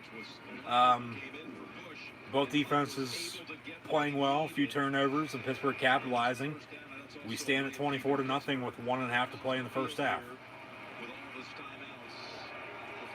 So an empty set, 1st and 10 from the 13 for the Browns. This is their best drive now, coming off of arguably their worst drive of the game. Mayfield running around the backfield, and he's just going to run out of bounds, no gain on the play. Ran 20 for 0. It'll be 2nd down and 10. Coming up at halftime, as mentioned, first half stats along some scores from around the league. Coming up at 4:25, it'll be Packers, Bucks, Sunday Night Football, Rams, Niners, doubleheader Monday night. Once again tomorrow night with the Chiefs and Bills and Cardinals and Cowboys. Is officially a sack, which is the 3rd for the Pittsburgh defense. That's the best stat of all time. No contact. 2nd down and 10. Mayfield out of the gun. Pump fakes, gets rid of it, has a man wide open. Touchdown Browns. And Higgins on the reception. Touchdown Brownies. Another busted coverage by Pittsburgh in the secondary. How the hell do you get that wide open? Or how the hell do you let a man get that wide open? Yeah, pump fake over the middle. Backer bit. And then he cuts to the far sideline and he's wide open. zone defense. Good drive by Cleveland there. Good scoring drive. They finally have put some points on the board, and of course that's what they need before halftime. They still have 3 timeouts. Pittsburgh, though, in the meantime, too, still has 3 timeouts. 1:01 to play, up 24-7. So we'll see what Roethlisberger and company can do here before halftime. The Browns are going to get the ball to begin the second half as well, so that's good for them, especially scoring a touchdown right then and there, cutting the lead. But should be an exciting second half, you would think, unless, of course, Pittsburgh runs away with it. But it's all going to depend on what, of course, happens here, and then the first few drives in the second half to see how this game plays out. Beckham's still bitching. You'll get the ball when you get the ball. If you get open, okay, we're going to throw it to you. If not, we're going to go to the other playmakers that are also getting paid to play football and aren't crying about not getting the ball, and they're actually helping this team out. I don't care if you had pink eye the other day or not. You're playing, we'll get you the ball when we get you the ball. Just get the hell open. One of the biggest crybabies in the National Football League right now. He's extremely overrated. Oh, I can catch a ball with 3 fingers on Sunday Night Football. Thanksgiving weekend back in 2014. And then his career actually just blew up after that, and then they shipped him off from the Giants to the Browns, and yeah, he's battled some injuries, and the Browns haven't been the Browns, of course, since who knows when. Like I said, they're 4-1 for the first time since the early 1990s, and the last time these two teams faced off, when both teams were at least 3 games above 500, was 1994. And, like I said earlier, splitting the past 2 years. Cleveland not winning in Pittsburgh since 2003. Top rushing offenses and defenses squaring off today. Passing complete near side. Juju Smith-Schuster, your intended target. Ben not playing that great, but he has tipped it up in the second quarter. So it's your typical Steeler game. You start out slow, but then surprisingly, with the interceptions and the capitalization off of those, they had a very, very early 17-0 lead. Like I said earlier, wasn't expecting that, if anything, until the second half inning time. Ben going to get on the sack once again. So if I'm Cleveland, I call timeout here and try to get the ball back. It'll be 3rd and long with 42 seconds. So Cleveland does in fact call timeout. Pittsburgh's just going to run the ball now. This drive's over with. Run the ball, make them call another timeout. You punt, pin them deep, make them drive with 1 timeout, down 17 with little to no time remaining in the first half in order to drive to cut the lead before halftime, before the Browns get the ball to begin the second half. As most of these games now are at halftime, these 1 o'clock kicks are at halftime. But coming up at halftime, as mentioned, we'll have first half stats and scores.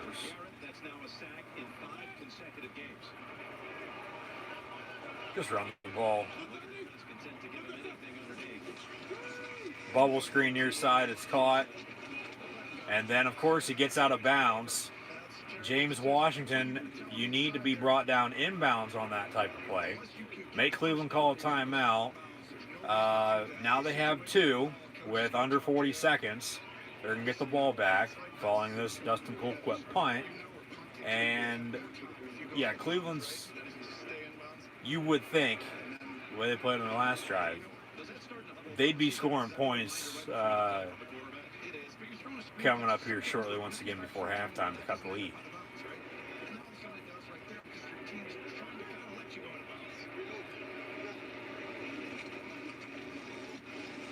Almost blocked it. Flag on the play. It's going to hit a Steeler defender and then roll out of bounds.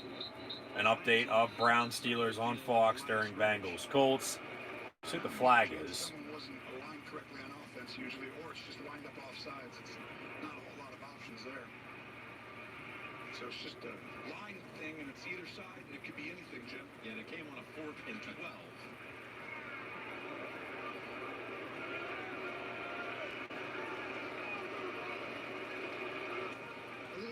Illegal formation on the Steelers. Was on Highsmith. Okay, first down Cleveland. They're just going to tack on 5 yards to the end of the run. And first down Brownies. Ball around the 45-yard line or so, I'd say. With around 30 seconds left. 2 timeouts, down 17 before halftime. I mean, a good drive for them coming up is just get field range, kick the field goal, cut it to 2 scores. Going into halftime, you get the ball to begin the second half. But if you can score a touchdown here, of course, that's going to be even better. Ball to 39 officially. So they just tack on the 5 yards following the end of the run. Of course, the ball just went out of bounds. So 1st and 10 Browns from the 39. Hunt motions out near side into the slot. Empty set 5 wide. Mayfield rolling out. Far side complete. Odell Beckham Jr. He's going to pick up about 8 yards. Another flag comes in. 2nd down and 2. But we'll see what the dirty laundry is. Now, after not a whole lot of penalties, we get back to back to back. Pass interference on the Browns.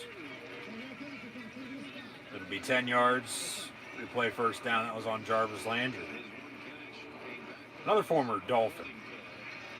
But Miami favored today at home against the Jets.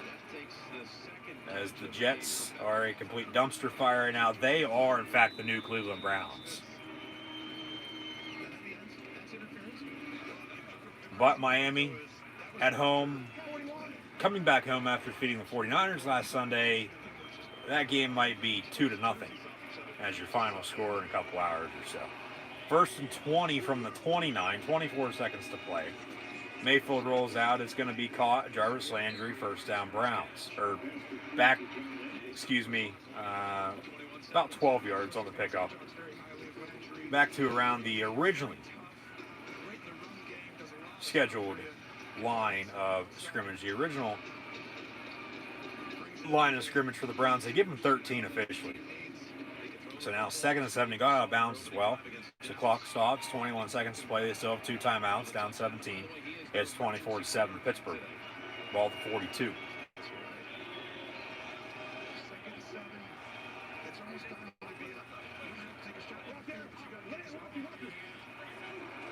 Pittsburgh brings 4. Over the middle, it's caught. Hooper on the reception. Cleveland going to call a timeout. It'll be 3rd and about 2. They got 15 seconds.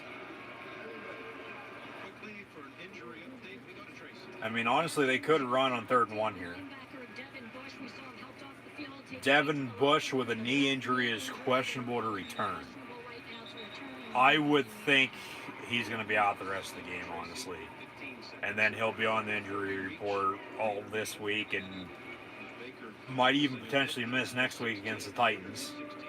Hopefully that game once again doesn't get rescheduled by any means, but it doesn't look like that'll happen because Tennessee, coming off a extra short week, playing last Tuesday night against Buffalo in a game that was pushed back a few days after not playing for almost 2.5 weeks. They're leading at halftime against the Texans. Empty set, 3rd and 1. Mayfield getting pressured. He's going to go down on a sack. He gets rid of it late, but they already say sack. He's down. They rolled him down. He's a little slow to get up, too. And we'll see what they call. That should be a sack. Bud Dupree and Stephon Tuitt along with Cameron Hayward. And then he got rid of it, but do they roll him down by any means or not? Yeah, Mayfield holding his gut. He got hit from behind. Tomlin arguing he was down. I thought they rolled him down too, honestly. But 4th and a yard, 9 seconds to play. Cleveland gonna punt. Well, Pittsburgh, I honestly don't even send anyone back to return this because you don't have anything stupid happen with a muff punt by any means, and then Cleveland was still a timeout. Ball going to bounce out of bounds and then come back in. So we'll see where they spot it. It should be around the 24-yard line. Pittsburgh going to have 2 seconds. 21-yard line. So Ben's just going to come out and take a knee anyway.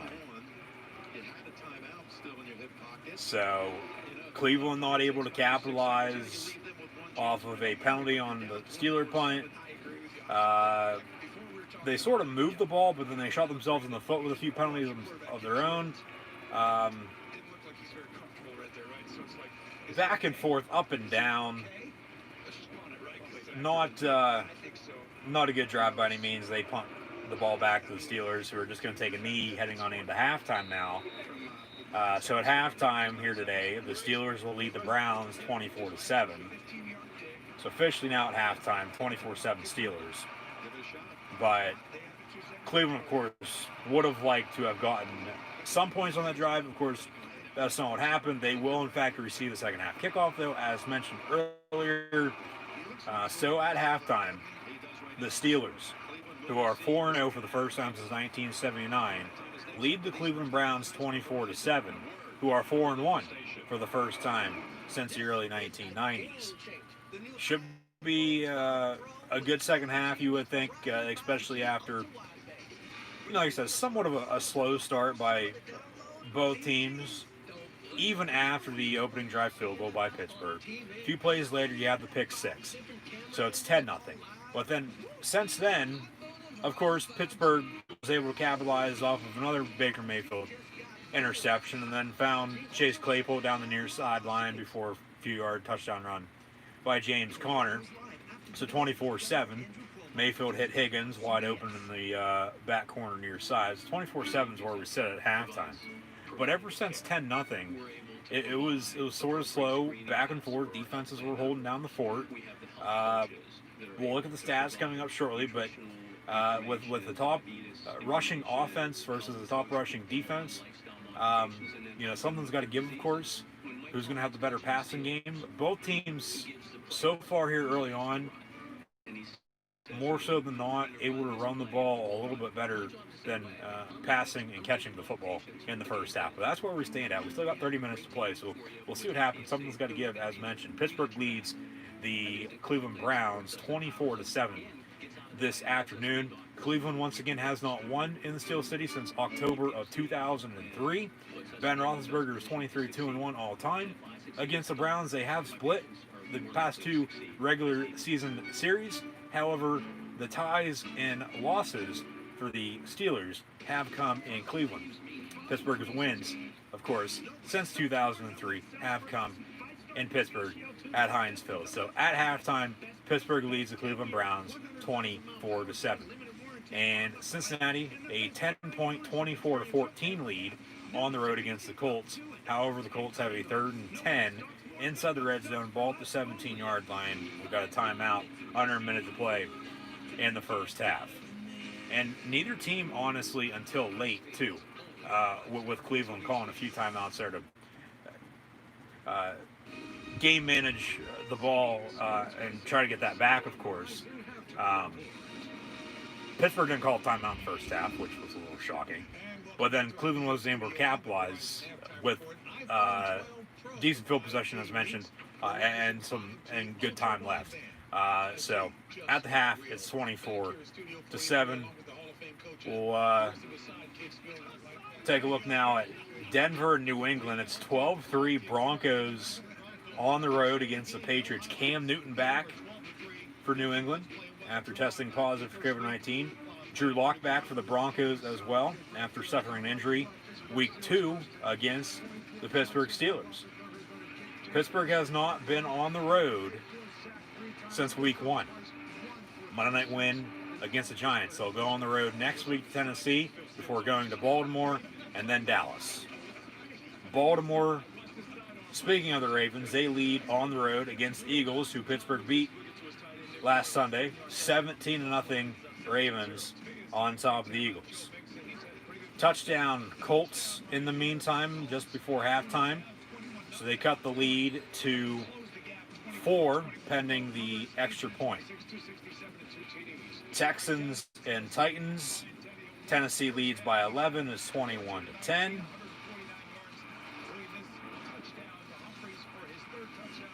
Lions and Jags from Duval and Detroit.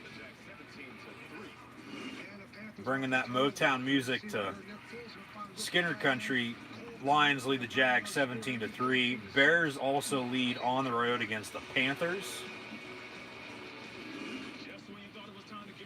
Falcons, Vikings, 20-0 Atlanta. Mike Zimmer honestly might be on his way out too, honestly, even after just recently receiving an extension. Giants and Skins, the Washington football team on the road in East Rutherford, the Meadowlands at MetLife, 13-10 Giants. So now some first half stats and scores for the Browns and Steelers.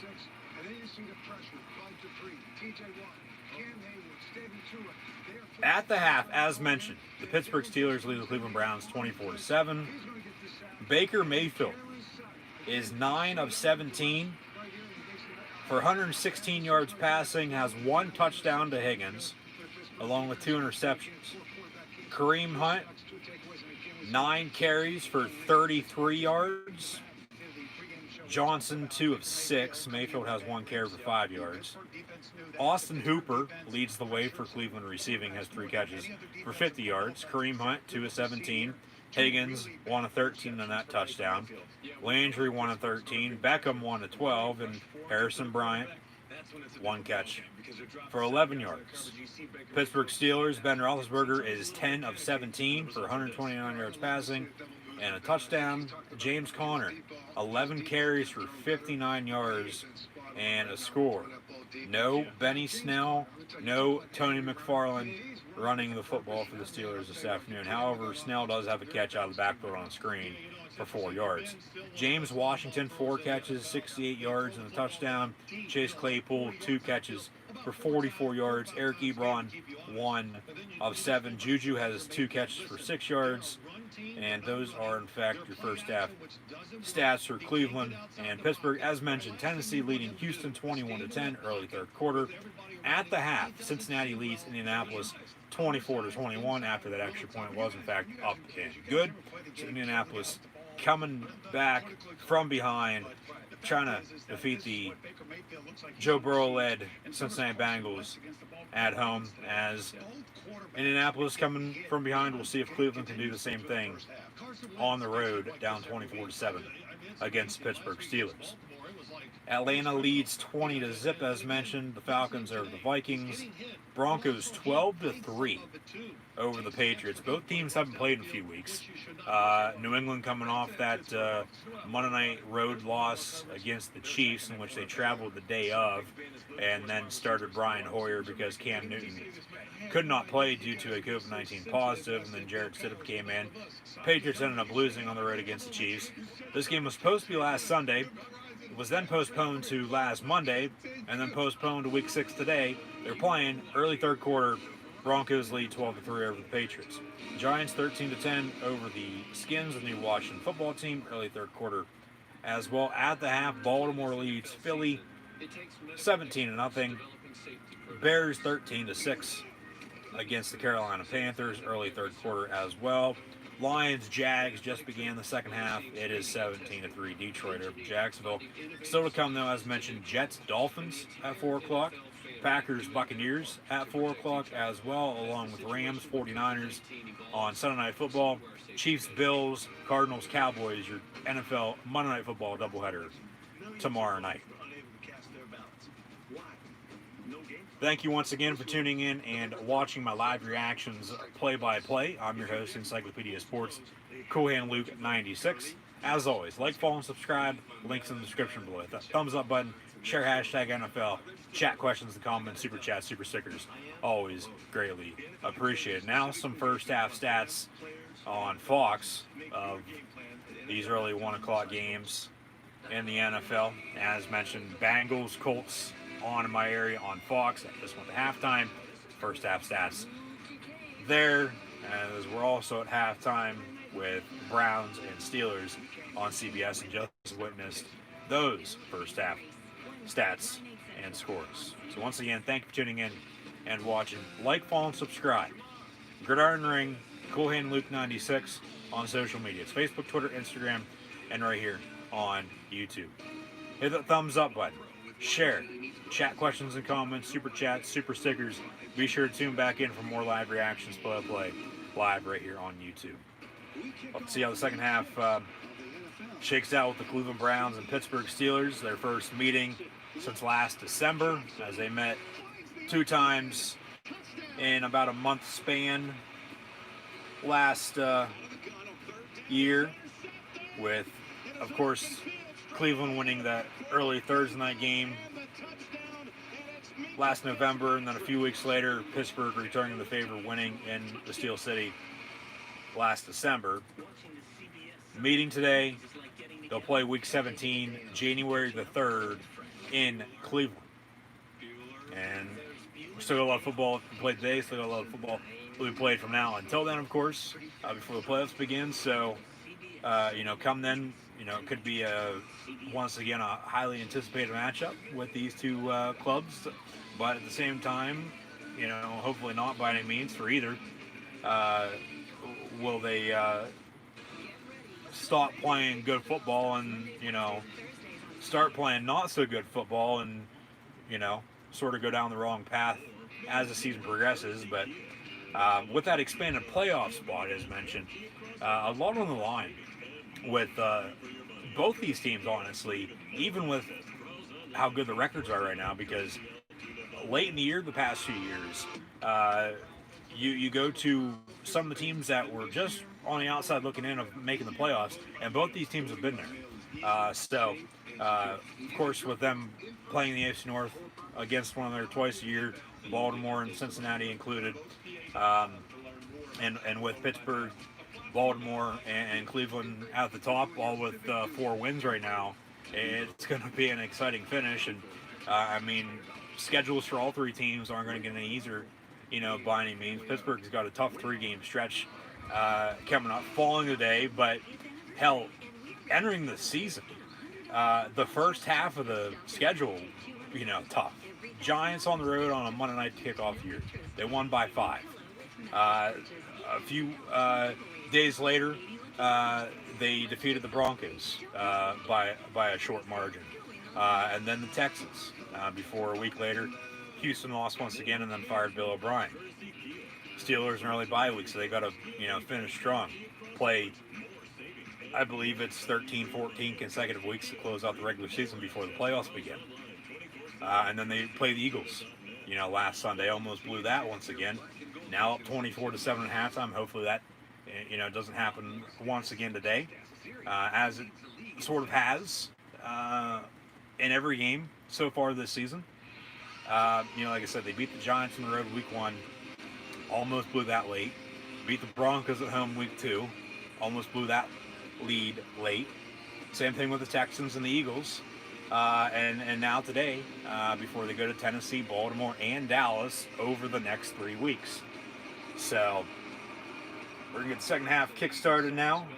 24-7, Pittsburgh on top of the Cleveland Browns from Heinz Field in Pittsburgh. 3 more in this one. It's 24-7. Cleveland about to receive the third quarter kick. I don't know. We know that Baker comes into this game far from being 100%. You might weigh the option here of Case Keenum, because he's taking a battering in there at times. Jim Nance says the Browns potentially look to Case Keenum. Now, Baker Mayfield's not coming out of this game by any means. They're going to have to drag him out to make him leave this ball game. Whether that be on a stretcher or not, he's not going to be leaving anytime soon. He'll throw 10 more interceptions in this game. And then Pittsburgh hopefully can capitalize off of all those before Baker Mayfield would in fact leave. Browns back to deep to receive the second half kick. And return out to around the 18-yard line. Will be 1st and 10 Baker and the Browns from there. Stefanski at half, and I asked him how Baker was feeling after that hard hit to end the half, and what he told me is they were still working through it, and then Baker ran out on the field, and he had a conversation with Kevin Stefanski, and it looked as though he was telling him, is he okay, he's good to go back. Baker says he's okay, good to go. You know, like I said, he's not going to be coming out of this game by any means whatsoever. They're going to have to drag him out if he does in fact leave. But get the run game going. You're only down 17. It's not the end of the world. You know, this game is not over by any means just yet, but they sort of got away from the run game late in the second quarter after having a good run game, you know, from the start of the game until then, of course. But just get back to the run game, run the ball with Hunt and Johnson. No Nick Chubb, as mentioned, with him on IR for a few more weeks, but just get the run game going. Hopefully, you can block up front. No more super penalties. Open it up with Mayfield airing it out to Beckham and Landry. And I mean, they have sort of gone to their tight ends a lot, as mentioned earlier, one of the keys, but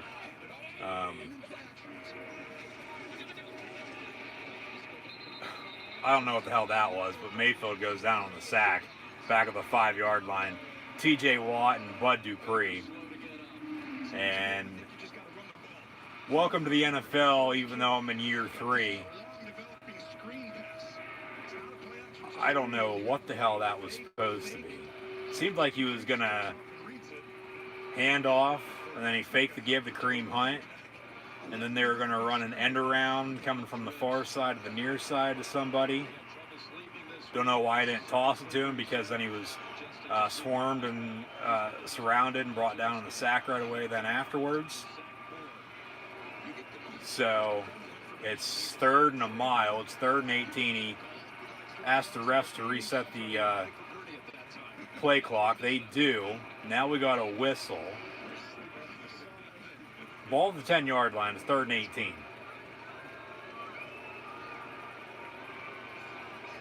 So another sack by the Steeler defense. We'll see what they call here. We got a flag on the play.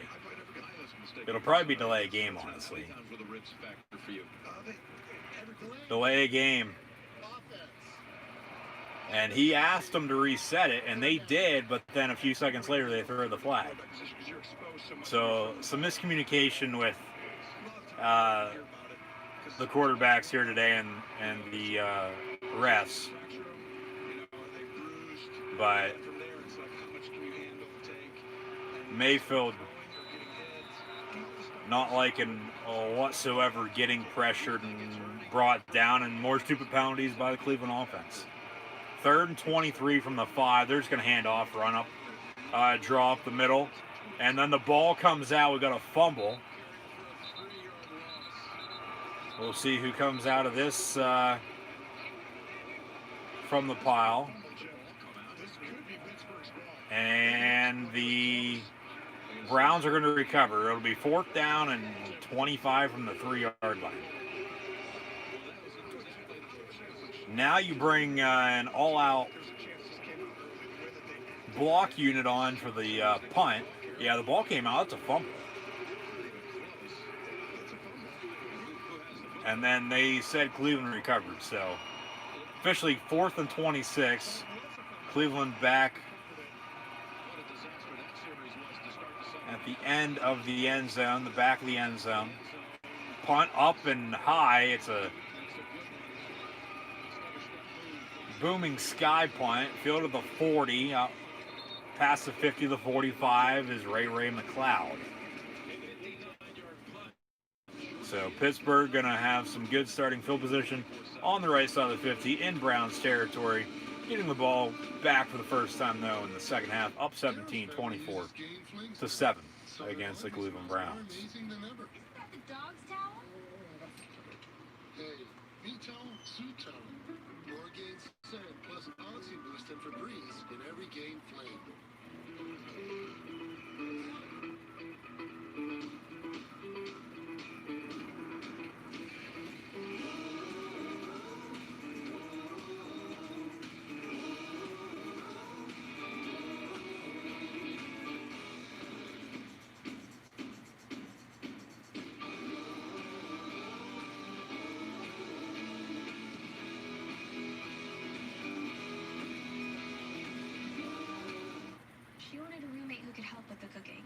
She wanted someone who loves cats, so we got Chris Waldo. But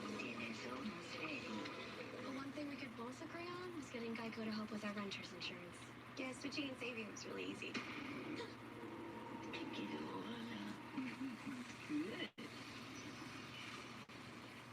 Could use a little salt. Visit Geico.com and see how easy saving on renter's insurance can be. Puppies, 2 for $6. Chicken, beef, heroes.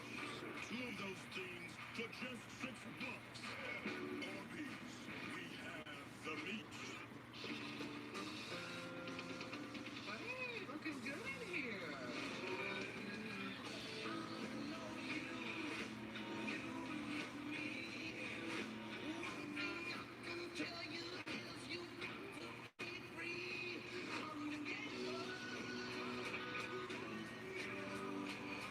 Look at that back. Good to all be together. This broadcast is copyrighted by NFL Productions for the private use of all audience. Any of the use of this broadcast or any pictures, descriptions, or accounts of the game without the consent of NFL Productions is prohibited.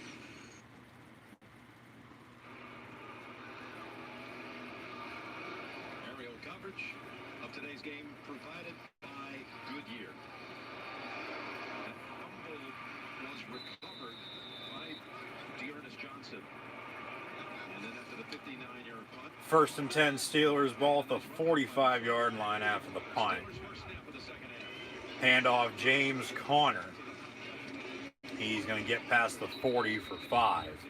It'll be second down. Well, other than that sack at the end of the half that actually ended the drive for Pittsburgh, they've been on fire here for the last few drives, but early in the game, Cleveland was getting down, getting up in there. They're going to jump every route. And then in the second quarter, Roethlisberger adjusts, gets these guys going out and out. Double moves. We saw George Start of the second half as well with Cincinnati and Indy, 24-21 Bengals. Ben gonna hand off once again on 2nd and 4. James Conner. Seems to be a first down pickup for him. See where they spot the ball. Be about a foot short. This is honestly his best from start to finish game running the football for the Pittsburgh offense.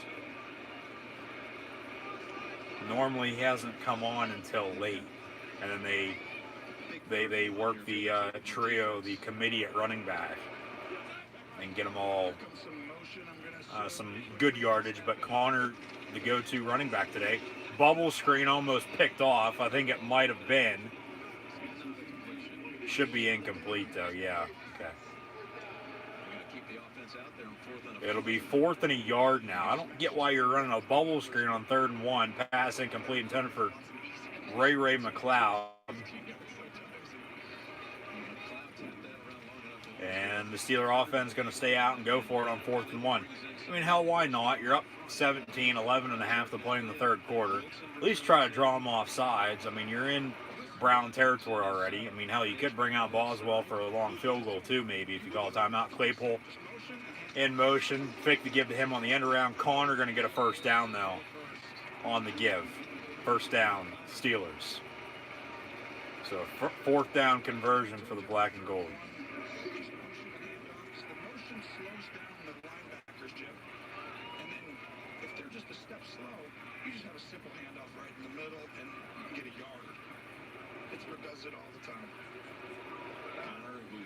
Indianapolis getting the ball back after forcing a punt. A few yard return there. Out of the guns, Ben. 1st and 10 from the 34.5 yard line. Lions extend their lead against the Jags. Screen complete to James Conner. He's got Flyer blocking for him, but then only gets about 4 or 5 yards or so. Flag comes in. This might be a hold. Probably coming back.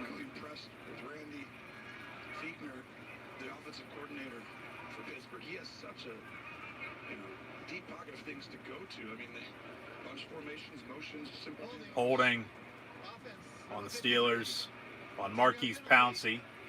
It'll be 10 yards. They'll replay first down. See what was a good call or not. Yeah, that's a hold. That's a hold for sure. You're going to see the ball carrier go right past him. First holding of the day, I do believe. They missed one earlier, if I'm not mistaken. But yeah, that's a clear-cut hold. It'll be 1st and 19 now for the Steeler offense. 10.5 to play here in the third quarter. Blue 80 is Ben's go-to. Little miscommunication with him and Tony McFarland, the rookie back out of Maryland, who was in the ball game. And he went to block, which was probably the best choice, rather than, hand off to him and lose a few more yards.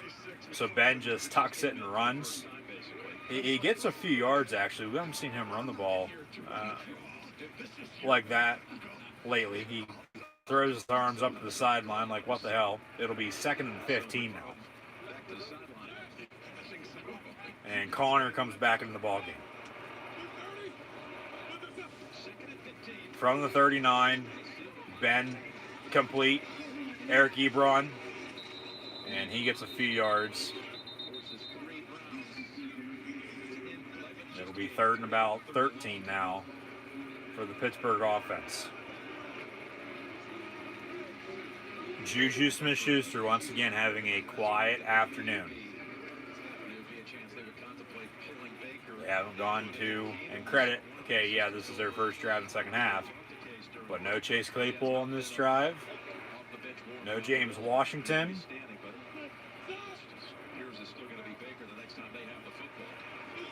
No Vance Ronald McDonald either. Ben gonna be complete. Eric Ebron once again, 1st down, Steelers on the outside of the 20-yard line. However, we have another flag.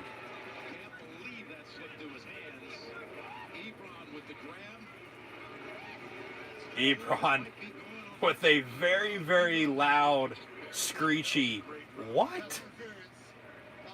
Because we got a pass interference on Eric Ebron. And they'll replay 3rd down now. They'll back it up a few, replay the 3rd down.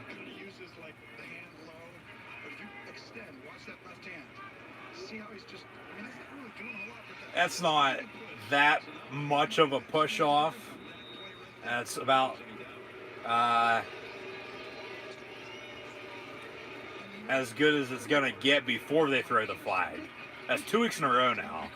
There's been some questionable pass interferences on the Steeler offense, but 10 yards, 3rd and 30, 3rd and 23, excuse me. Claypool over the middle. He gets back to the 40, and Dustin Colquitt going to come on punt. So with some penalties, after some decent yardage and a 1st down pickup, Pittsburgh drive is going to stall, and they're going to have to punt.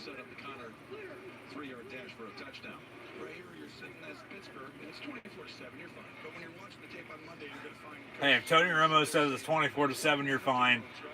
You're fine. 7 minutes and change to play in the third. Seen a lot of punts for the brand today. Colquitt goes down. See if we get a flag or not. Ball going to bounce to the 5 and then roll into the end zone. Touchback on the punt. It'll be 1st and 10, Browns at the 20-yard line when we return. Baker and the Browns losing by 17. Getting hit hard here today. We'll see what Cleveland can do when we return. Colts on offense. Rivers, he tucks it and runs. Don't see that often. They got a 2nd down and about 7 around midfield. Pass going to be caught for a 1st down, it looks like. So Indy within 3 here in the third quarter. 24-7 Pittsburgh on top of Cleveland, Cincinnati 24-21 on top of Indianapolis.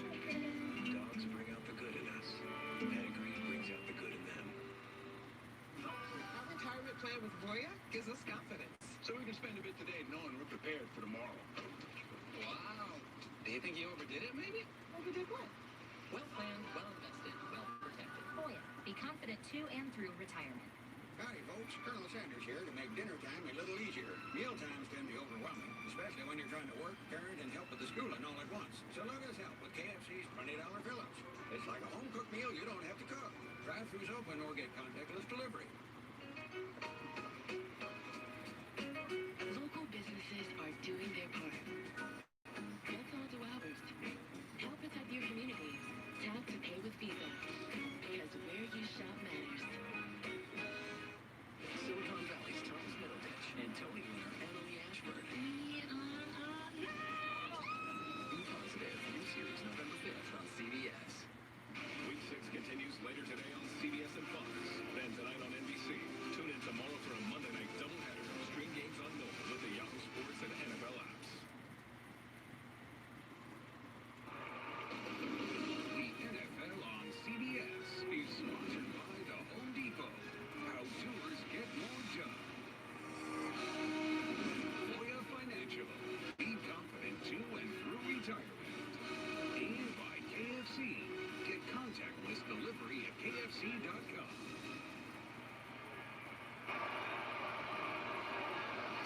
Let's take a look at next gen stats. Powered by AWS. Steelers defense today. 3 different players with a pressure zone. That's all.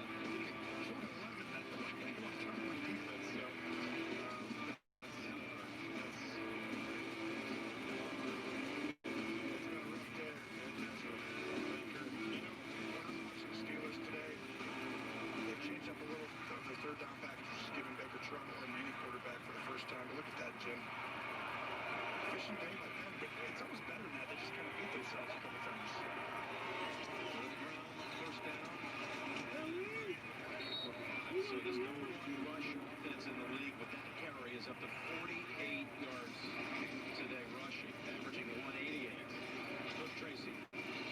We saw Steelers starting linebacker Devin Bush being helped off the field in that first half with a left knee injury. He is being downgraded to out, and it's hard to replace his athleticism, but replacing him as a defensive signal caller will be Robert Spillane out there, Jim. Browns 2nd and 5 after a few yard pickup from Kareem Hunt. They also tell us that Devin Bush is out for the remainder of the game with a knee injury. No gain on the play. It'll now be 3rd down and 4. It's effort. You see debris. He's running to the quarterback, so everyone else goes to the run. Casey kept it, and then he runs all the way back over, and he's trying to strip the ball. They're just all over the place. They got just... You know what it reminds me of, Jim? This team, when I watch the Steelers, there's a chance this team has a little bit of that 08 feel. They won a Super Bowl. They had some guys on defense, right? Remember Casey Hampton? James Harrison, Troy Polamalu. I mean, I can keep going. I mean, 10 minutes. And then you go out and look at offense. They have great receivers. Mayfield eludes the sack, gets rid of it. It's caught, but Landry out of bounds, incomplete. 4th down and 4. We'll see if they go for it or not. I wouldn't think so. They're not in good field position right now, but they did get Pittsburgh to jump off sides on I believe it was 3rd and 4 earlier for a first down. Now we got a whistle and a little bit of delay. Is Cleveland challenging? Cleveland is in fact challenging the previous play on the field of a completed catch or not. Yeah. And we'll take a timeout. Cleveland going to challenge on whether or not Landry caught that and was in bounds. And yeah, they might win that, honestly. He reached for the first down marker. He still might be about a half yard shy, but that's better than 4th and 4. So they'll look at it, see if he caught it, maintained possession, came down in bounds with it or not, which it looks like he did on the replay there. And then, of course, whether or not he picked up the first down or not. So they'll look at all that. Time left.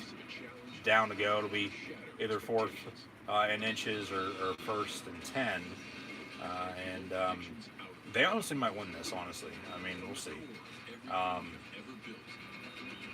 not going to be shocked if they do overturn it, because on the field they called it incomplete. So they have to find undisputable video evidence to overturn the previous ruling on the field to a completed catch and a potential first down for the Cleveland Browns. So 24-7 Pittsburgh with a Browns challenge. 24-21 Bengals on top of the Colts as well. Today is a really big day for us. Because today, we're turning on 5G across the country. And this is the 5G America's been waiting for. With the coverage of 5G nationwide. And in more cities, the unprecedented performance of ultra-wideband, the fastest 5G in the world. It's 25 times faster than today's 4G networks. 25 times.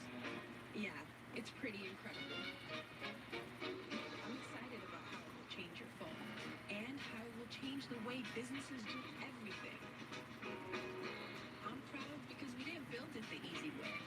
We built it right. This is the 5G America's been waiting for. Only from Verizon.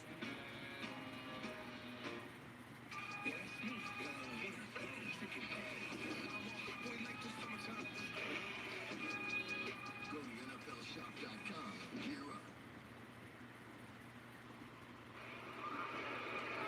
After review, the receiver did complete the process for the catch. Okay, so it's a catch. But he was down by contact, short. And he was down short of the first down marker. Cleveland's ball. So Cleveland ball. They win the challenge. They keep their challenges, keep the timeouts. It'll be fourth and inches now for Cleveland Browns.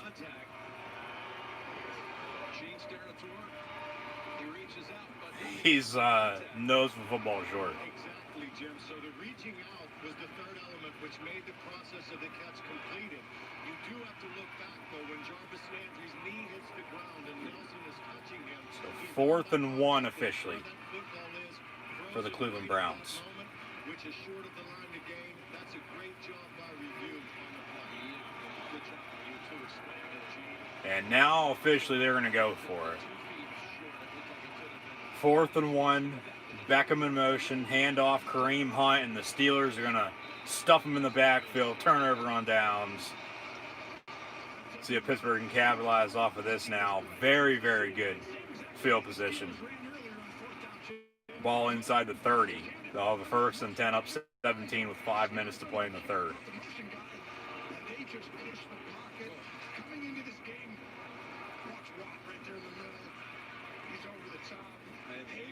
Hayward just moves it right back to it. Cleveland 1 out of 10 on third down. Hayward just pushing people around this offensive line that has been so highly respected at the start of the season. Tomlin loves what he saw out of his defense, stuffing the #1 rushing attack in the league on 4th down. Jim, strength on strength was the thing going into this game. Let's see who's going to do it better. It's really not close right now, not at all. And that's shocking.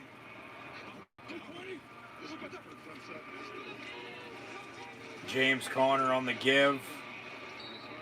He's going to get about 4 or 5 yards or so, yeah.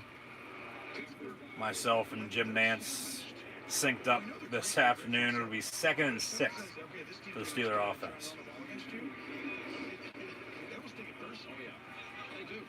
I mean, last week with the Eagles, you saw Sanders all run stuff, and they did, it wasn't their best day in the run game, right? Well, that's the one. Everyone told them, yeah, okay, here we go. You guys maybe have a little bit of a spot. You got to. They need points on this drive, especially after 4th down stop and getting the ball back. Honestly, their best field position in quite a while. Starting point, at least. Because the other interceptions, I mean, because you technically can count that as a turnover because of turnover on downs. One was a pick six, the other one, from midfield. And they scored on both of those. Off of both of those, I should say. And now Beckham, dancing around on the sideline. His head's not in the game. even though he thinks it is. He's a complete distraction. Even if he is an average receiver, he's not one of the best. There's about a handful, if not more, better wide receivers in the NFL than him. Connor, first down run inside the 15 to the. They're going to mark him down to 14. It looked like he got to the 12, but it'll be first down, Pittsburgh. This is when you run the ball. And this is when you keep running the ball and keep running time off of the clock, especially with a lead late in the game at home. Under 4 to play in the third. First and 10. Ben going to hand off again. Connor. This, honestly, might be one of his best games ever in the NFL. I mean, he's caught a few balls out of the backfield. They really, honestly, haven't run the screen game a whole lot today, which is a little bit of a shock. I mean, the pass game overall for both teams, surprisingly, I mean, Ben's playing a little bit better than Baker is. But the pass game today is surprisingly not that good for either team. And credit to both defenses, but the run game's, strong on both ends. But Pittsburgh, here as of late with the lead, just tacking up the yards now. Run game better. Steeler defense, bringing the hammer down. And I mean, they've sacked Mayfield a few times. 2 interceptions, 1 for a pick 6. And,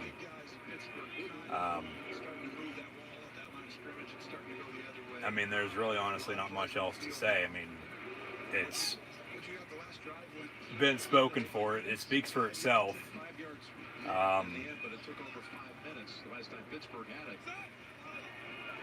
Pittsburgh not from start to finish as of yet. I mean, both teams have stalled. Of course, Ben going to hand off Benny Snell on 3rd and 2. He looks to have got the first down, so should be first and goal from the 4, and then all 4 tries to get on in the end zone. They're going to mark him half-yard shy. It'll be 4th down and inches. Now you go for it. You have to go for it.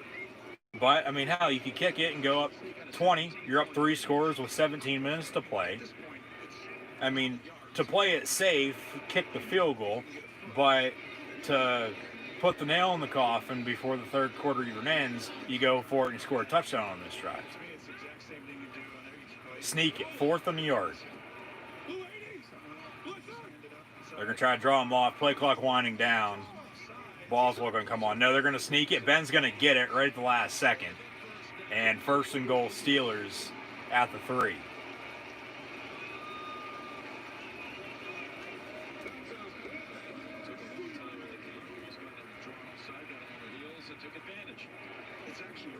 So now you just continue to run the football. There's no need to throw.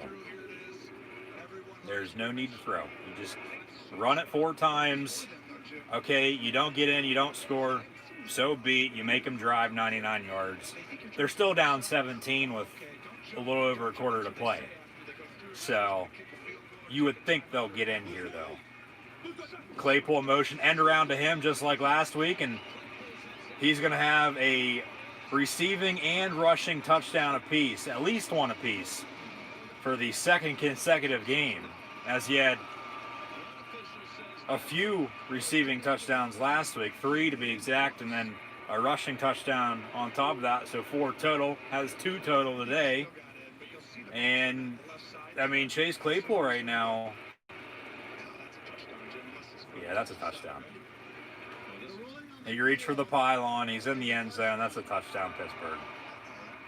That's a touchdown. They're going to review it, of course, because it's a scoring play, but one official marked them in, the other marked them just shy. That's a touchdown. Over the past few weeks, he's put himself in the at least best rookie receiver this year in the National Football League. I wouldn't necessarily say rookie of the year by any means just yet, just because you don't see receivers win those awards. I mean, you look at Joe Burrow, you look at Justin Herbert, Clyde Edwards-Helaire, with the Chiefs. I mean, Bell coming into Kansas City now, his carries are probably going to go down a little bit. It's a touchdown. Boswell extra point up and good. Pittsburgh leads 31-7 now, under a minute to play in the third quarter. And this game looks to be done and over with. I mean, you would think Baker's going to come out for at least probably 2 more drives, but his day might even be done here sooner rather than later, and we'll get to see Case Keenum for the first time in a Browns uniform this season against the Pittsburgh Steelers, as they've brought pressure all day long, and they won't let up, and they're not going to let up, of course, until the game's over, and rightfully so. Bring the pressure and keep bringing it until you don't have to anymore. I mean, Cleveland coming into today, 4-1 for the first time in over 25 years.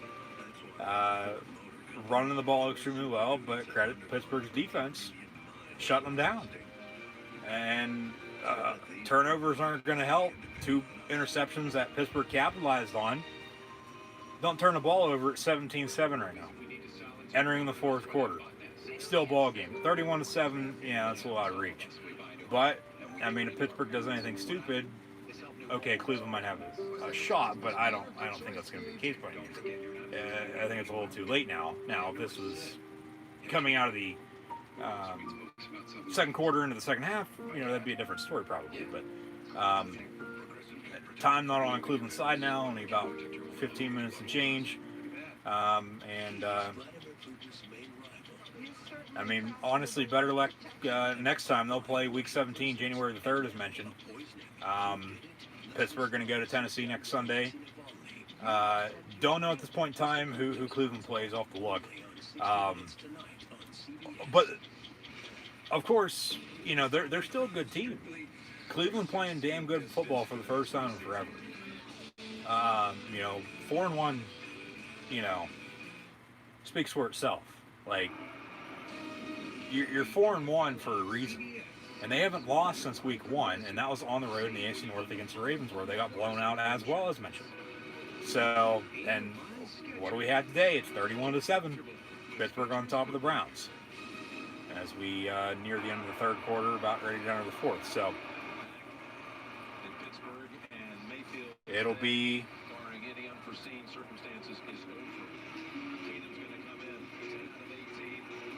wow, they're already going to pull the plug on Baker.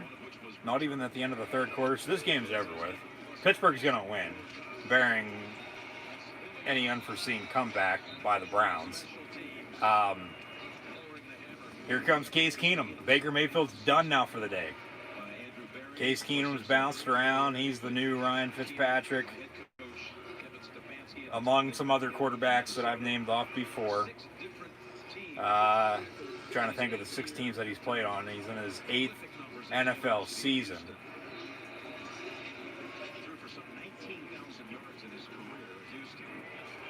Case Keenum wasn't a bad college quarterback, but and he actually beat Penn State back in the 2011 Ticket City Bowl.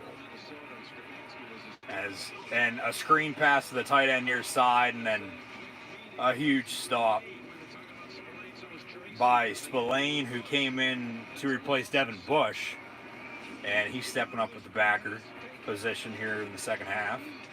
Big hit from him to Austin Hooper.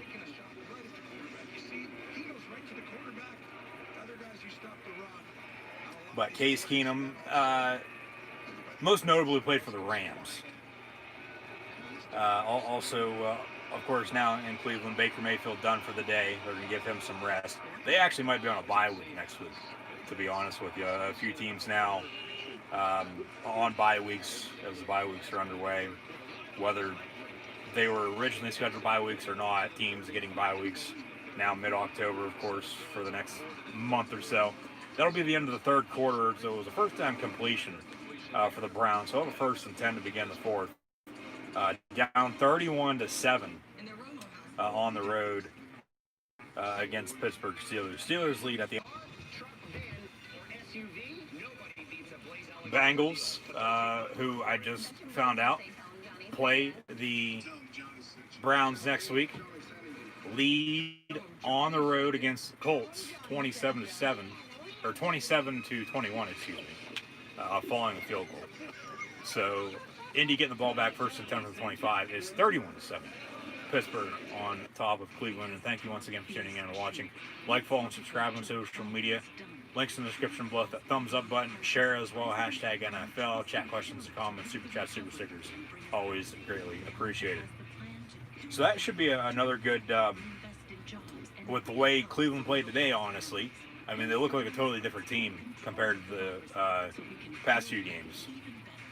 Going to be their first loss since week 1, of course, but they went on the road and beat Dallas pretty handily. I mean, that was a high-scoring game, don't get me wrong, but, I mean, even Indy last week, and, you know, with some common teams now, as Jonathan Taylor picks up a first down for the Indianapolis offense.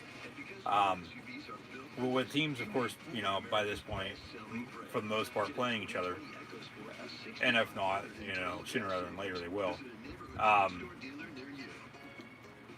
Cleveland was able to beat the Colts decent last Sunday. I believe the final score, or the margin, was about 10 or so points, if I'm not mistaken. As we enter the fourth quarter now, Steelers lead the Browns 31-7. Case Keenum under center, first and 10 from the 35. Pittsburgh might have been offsides. Keenum over the middle, going to be caught. First down for 13-13. Odell Beckham Jr. at the 48-yard line. Yeah, he played for the Vikings too. I totally forgot about that. Led them to the NFC title game before they lost to the Eagles. Before Philly beat New England in the Super Bowl that year. And of course, your new Brown head coach, Kevin Stefanski, was in fact his offensive coordinator in Minnesota with the Purple People Eaters. And the Vikings losing at home to the Falcons today. So yeah, most notably Keenum with the Rams and Vikings in the National Football League, now with the Cleveland Browns. But both these games, you know, dating back to week 2, Browns hosting the Bengals. They'll go to Cincinnati, so I hear, next week. Should be the game with the way both teams are playing right now. Not that much of a difference from that game. I remember that game week 2, which was close. It was a 5-point win for the Browns at home, 35-30. Hooper on the reception. It'll be third down, Cleveland, 3rd and 2. I don't believe Pittsburgh plays the Colts, or they might actually. Yeah, they will, because they play the AFC South.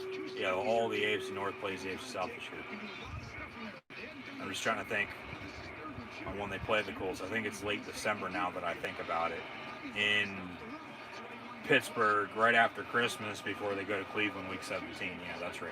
Because I know they go to Jacksonville, and they already played the Texans, and they go to Tennessee now next week, so yeah. 4th and 2, incomplete. And Cleveland going to stay out, go for it now on 4th down. Pass was kind of a Jarvis Landry. Good coverage. I mean, so far just on this drive, in my opinion at least, and nothing against Baker Mayfield by any means. Like, he's a good quarterback, but he's still nothing special by any means. He's still a young 3-year starter in the National Football League. Case Keenum's looked better today than Baker Mayfield has. But Mayfield, of course, you know, 6 games into the year, better overall because they're 4-1. And Hunt, the intended target, passing complete, intended for him, far sideline. Another turnover on downs for the Cleveland offense, so Pittsburgh going to get the ball back up 31-7. And who knows, we might get Mason Rudolph in at quarterback for the Steelers now, since Cleveland made a change. And, you know, like I said earlier, we could get Mason Rudolph, Myles Garrett, you know, late in the ball game once again today, for the first time, of course, since that game last November on a Thursday night, in which, of course, Garrett ripped his helmet off and hit Rudolph over the head with it. But that was then. This is now. I mean, it's week 6. It's a 1 o'clock kick in Pittsburgh at Heinz Field. Arguably Cleveland's biggest game in a while, along with Pittsburgh too. To be honest with you, I mean, even though Pittsburgh's in more between the two teams at least, and more not just primetime games necessarily, but bigger games overall than what Cleveland has been, over the past, we'll say, decade. I mean, how they played on Sunday night at home for the first time, I believe it was last year, in almost a decade and a half, if I'm not mistaken. So, it'll be interesting to see how these two teams from here on out play before they meet week 17, of course, with all the division games on week 17. I mean, of course, I wish the Browns best of luck. I mean, they've honestly looked very, very good this year so far, except for their week 1 loss on the road against the Ravens, and now going to be their week 6 loss, bearing, as mentioned, any unforeseen comeback today on the road against the Steelers. And both were blowouts. But in the meantime, they were able to defeat the Bengals. They beat the Cowboys, beat the Colts. They'll play Cincinnati, like I said, so I hear next week once again. So,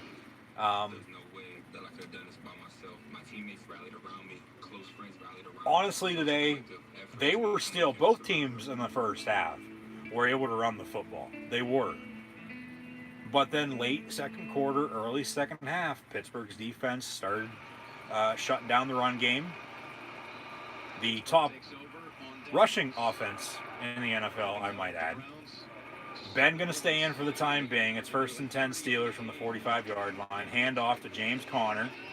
Out past midfield he goes. Spin move. Pick up about 7 yards for him. 2nd down and short. And now we got another flag coming in. Too much dirty laundry today.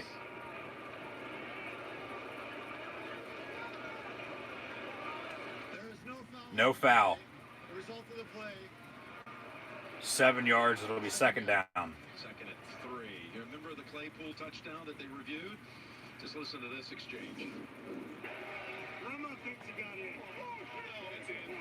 No, it's in. Yeah, that's a touchdown. Good call, Tony.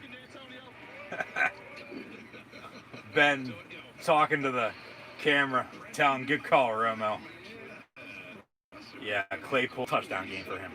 And back-to-back weeks. Another handoff, James Conner. 1st down run, Steelers to the 41. And James Conner, from honestly start to finish today, has been able to run the ball extremely well. Get Snell in there, get McFarland in there, have them run the ball. Of course, just don't turn it over, cough it up by any means. But Pittsburgh's defense, like I was saying, late second quarter, early in the third, early second half, they were able to shut down Cleveland's run game. They got after Baker, forced him to throw in a couple interceptions, which Pittsburgh, of course, capitalized on. They kept hitting him until they couldn't anymore, until he was out of the game. And they pulled him, and then in comes Case Keenum, another turnover on downs on 4th down. So Pittsburgh going to call timeout. Play clock was winding down, so instead of a delay game on 1st and 10, they call a timeout. It'll be 1st and 10 Steelers up 31-7 here in the 4th quarter. Houston on the road in Tennessee. An update on CBS. And the Texans take the lead on the road against the Tennessee Titans, 30-29. Colts just scored as well. They're mounting their comeback. They just took a lead at home against the Bengals. So some games coming down the wire with some crazy finishes once again. It seems like it's going to be one of those weeks. Yesterday in college football wasn't necessarily that good. I mean, we had some good games, but the schedule, which of course will get better now next weekend with the Big Ten and Mountain West and a few other conferences returning. We'll have more games, of course, to watch, but it seems like it's going to be one of those weeks once again in the National Football League with some close games coming down to the wire. Extra point for the Colts, up and good. Indianapolis leads 28-27 at home against the Bengals. How it started versus how it's going for Ben Roethlisberger. First round pick, 11th overall, back in 04, out of Miami, Ohio. Two-time Super Bowl champion, has played in 3, lost Aaron Rodgers, of course, in Super Bowl 45 down in Dallas. But they're looking for that 7th Lombardi, and with a win today, they'll start out 5-0 here in 2020. 2nd and 6. Roethlisberger going to hand off once again to James Conner. He's going to get about 5, or excuse me, that's Benny Snell. 24 Snell on the give. It'll be 3rd and short. October the 13th, 2001. Akron and Miami, Ohio. Ben Roethlisberger. Some old video here. A Hail Mary caught, touchdown, and Miami, Ohio wins it by 3 over the Zips in the MAC. And the MAC, we're going to get Maction back over the next few weeks as well in college football. And of course, the 04 quarterback draft class, Eli, Phillip, and Ben. And now, Roethlisberger and Rivers are the only 2 left standing, with Eli retiring after the end of last year. 1st and 10 after about a 4-yard pickup on 3rd and 1. Pouncey limping there a little bit, banged up, but he should be good to go.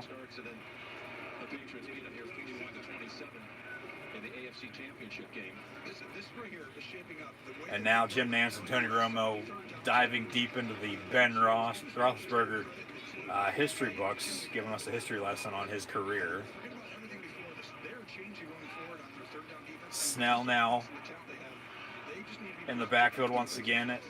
Tailback, 1st and 10 run for him. No pickup on that. 2nd down.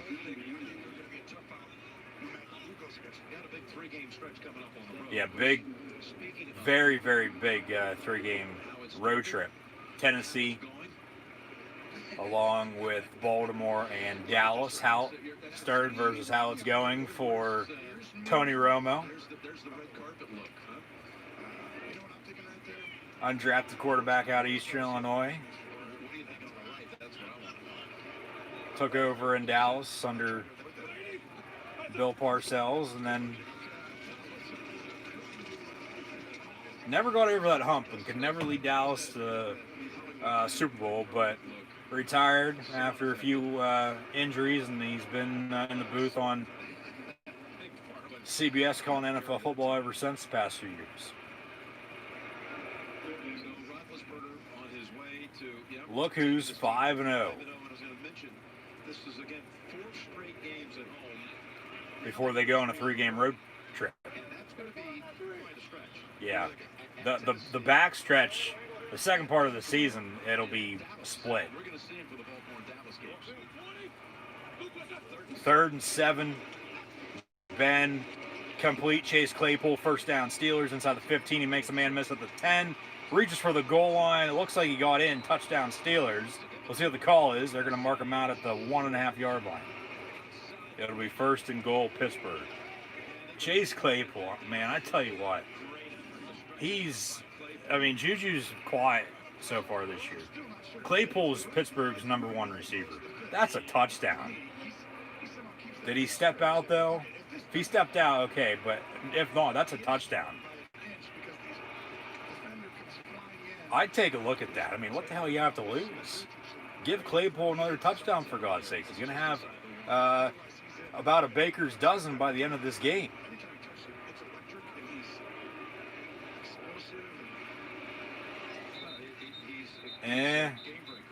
That's a touchdown. That's a touchdown. I'd look at that. It'll be 1st and goal, Steelers.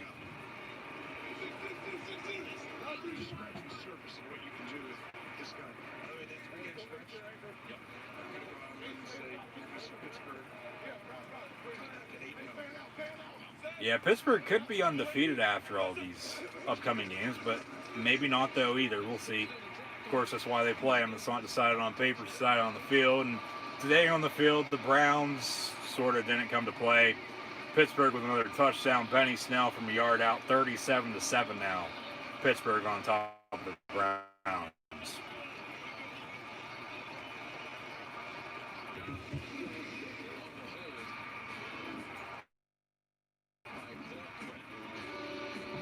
That's when that incident occurred, with Garrett hitting Rudolph over the head with his own helmet.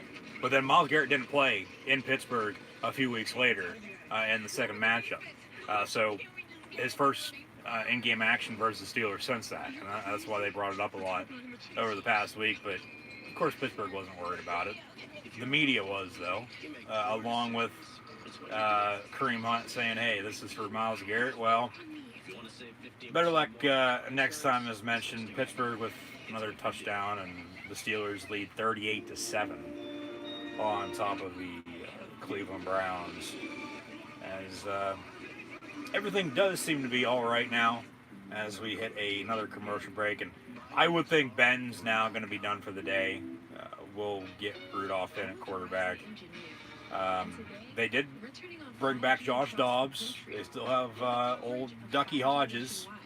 So, I mean, one of those would be fine, but it's going to be Mason Rudolph. He suited up today. He's active, and just get in there and run the ball. I mean, air it out with him a little bit just to see what he's got, because in-game action, we haven't seen him play since last year, of course, along with Hodges, because and Dobbs for that matter too, because last year in Jacksonville, he was with the Jags, they didn't do much, but in-game action, fans don't know, of course, what he has this year, if he's gotten any better or worse by any means. Moving forward, if in fact this is going to be one of Ben's last years, which unfortunately, yeah, it'll all come to an end eventually, but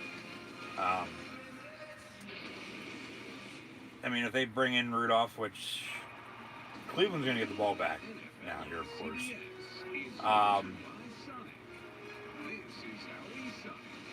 Time-wise, I believe there's about 8 minutes to play, if I'm not mistaken. So, time not going to be on the side, but they're already up 38-7. They don't need to do much more. Just run the ball. Give Snell, McFarland some carries. I mean, Snell just scored a touchdown. So, after, like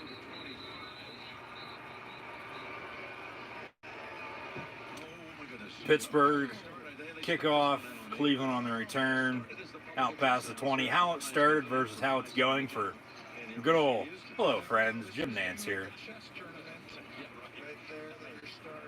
A chess tournament.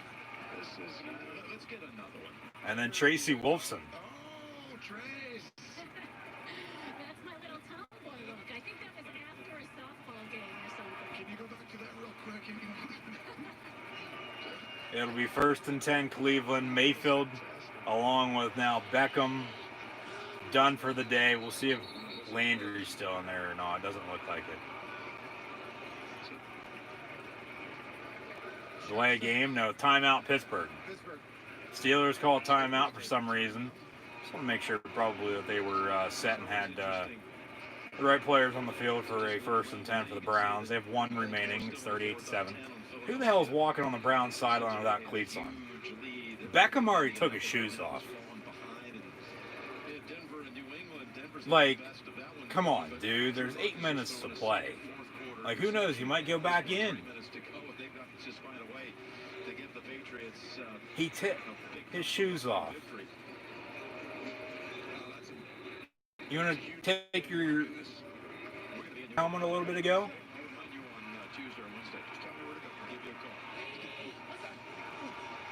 I'll tell you what.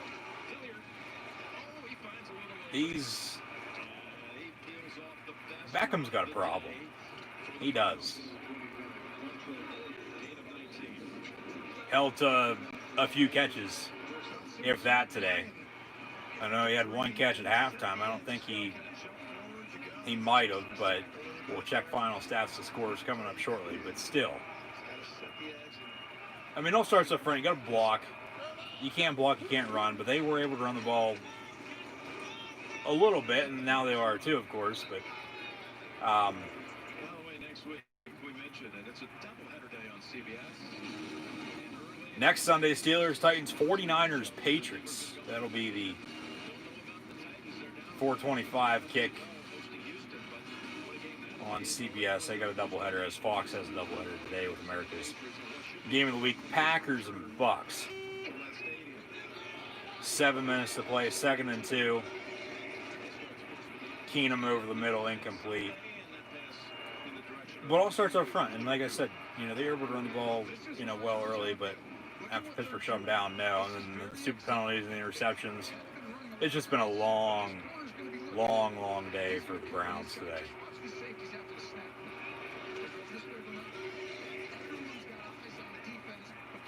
If Keenum would have waited an extra second, he had a man wide open down the far sideline. Dave Njoku's had a quiet afternoon. Okay, Beckham puts sneakers on now. He's not barefoot. But I get it. Surprisingly, no targets to him. Had a quiet afternoon. Same thing with Carlson, Steven. I mean, they went to a few of the other tight ends, and now, of course, some backups in, but still, come on. But this is why they play the games. It's not decided on paper, it's decided on the field. 4th and 1 for the Browns.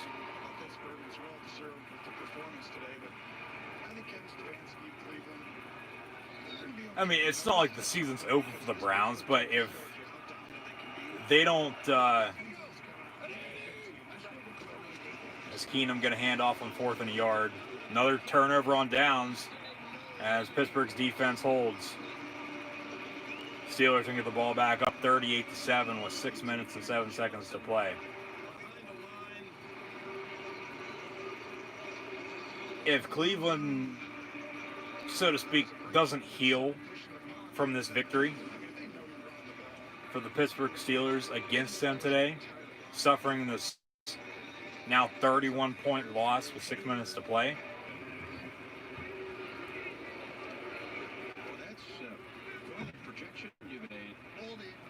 holding on the Steeler offense. Matt Flyer. Says, Tony, you're right again, Antonio. Your prediction that they'll sweep the 3 on the road at Tennessee, at Baltimore, and at Dallas. I don't know about that, but now it'll be 1st and 20. Mason Rudolph, as mentioned, in the ball game at quarterback. He handed off to McFarland there before the holding. But it still could be a good thing for the Cleveland Browns, because we've seen what they've been able to do at home and on the road against non-divisional opponents. 4 wins. So it's still a long season, 17 weeks, 16 games as always. So, and with that extra playoff spot, who knows? It could be them. It could be Indianapolis. It could be, whoever.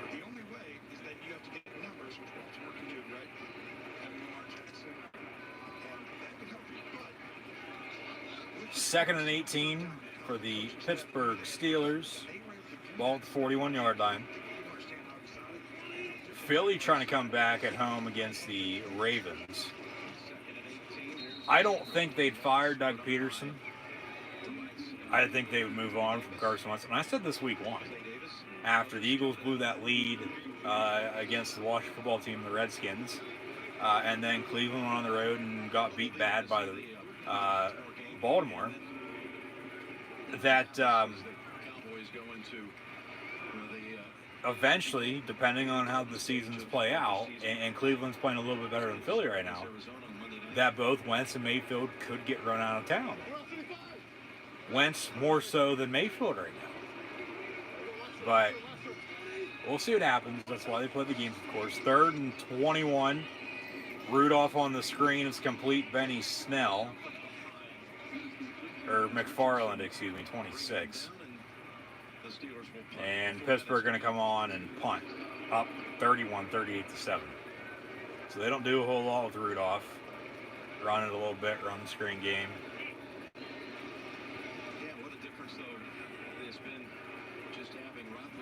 Hey, Myles Garrett, here's my helmet. Why don't you hit me over the head with it? some injury issues like the Castro being out today, but this Pittsburgh team looking very complete on both sides of the ball.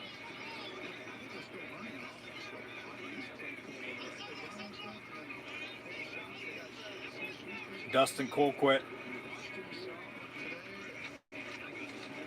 on to punt. Ball going to be fair caught at the 11-yard line by the Cleveland Browns. They'll have 3 timeouts, 1st and 10, and 3:17 to play to at least try to move the ball, get, something going.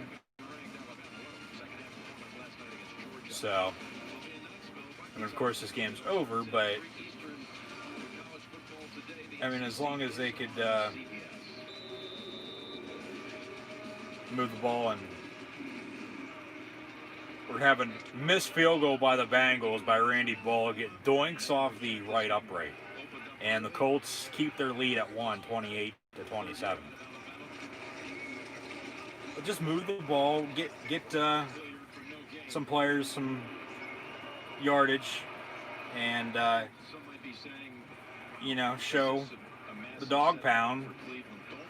Hey, like we are still decent. Like, we're not great yet. Like, it's a long road. It's one game. They'll move on. And these two teams, of course, will meet later on in the season, week 17. And then Jim Nantz brings up what I've been saying all goddamn day. Week 1 loss on the road in the division against the Ravens. 4 straight. They're 4-1. Go on the road to Pittsburgh. Well, here they are, getting blown out by the Steelers too. So, of course, that's why they play the games. But still, like, it might. And of course, now they'll go to Cincinnati because they already got the Bengals at home. So we'll see how next week turns out. But it seems to me they can't play on the road in the division. But this is a good thing too for them, playing all 3 division foes on the road, not even midway through the season. So they'll get Baltimore, they'll get Pittsburgh, and they'll get Cincinnati, which they already have had at home. They'll get Baltimore and Pittsburgh at home later on in the season. So, of course, we'll see how it shakes out. But Pittsburgh with a good win today, 38-37. We still got 2 minutes to play. 2-minute warning officially. We'll have some final stats and scores coming up shortly. We'll take a look around the league here real quick too. But nonetheless, it was a good game to a point, and then it sort of course, turned into a blowout in the second half. But future's bright for both teams. Pittsburgh going to go to 5-0. Cleveland dropping to 4-2. It's not the end of the world. It's only one game. So don't get worried. Coming from a Steelers fan myself, Cleveland's going to be fine. They'll be all okay. And I would still think at least, and 8, 9, 10 wins is good for them, compared to where they've been. I honestly wouldn't be shocked. I'm not going to say they're going to run the table by any means, but with that 7th playoff spot to their advantage, having 4 wins in the first 6 weeks of the season, of course they got to, continue to play football and, not let it all slide. Right now, I'd say, Cleveland gets to above 8.5 wins. If we're going to have the over-under at that right now. Hal Romo just said Pittsburgh is going to be 8-0 in a few weeks, which, of course, I wouldn't mind by any means. But the Steelers have a very, very tough 3-game stretch coming up. So sit back, buckle in, and, get ready. Because they go to the Tennessee Titans next Sunday. Houston doing some damage right now, coming from behind, taking the lead there. But then they go to Baltimore. And the Ravens are beating the Eagles pretty handily, in which Pittsburgh had a little trouble with, coming, almost allowing Philadelphia to come from behind and beat them.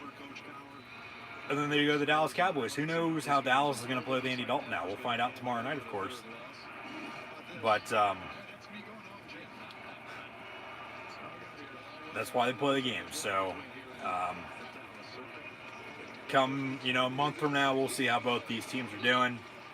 And then they'll play, of course, Week 17 once again on January the 3rd from First Energy Stadium in Cleveland.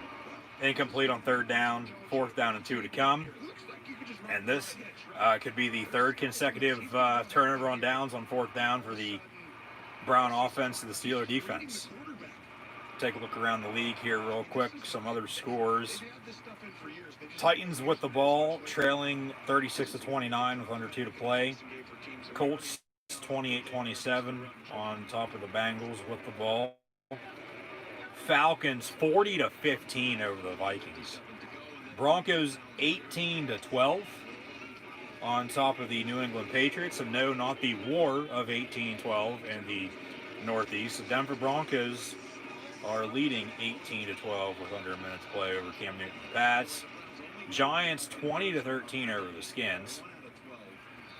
Washington has the football.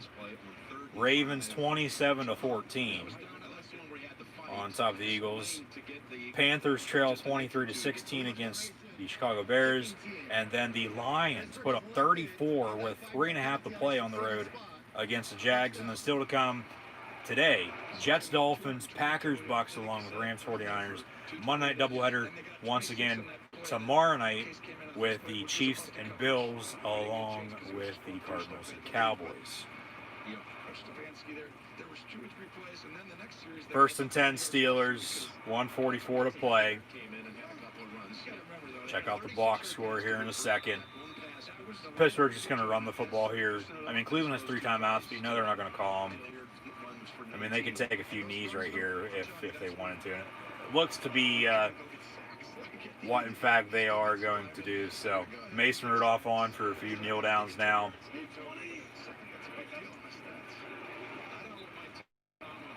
And the Pittsburgh Steelers are going to defeat the Cleveland Browns 38-7. Both teams were able to run the football today. Pittsburgh's defense, though, for the first time since 1978.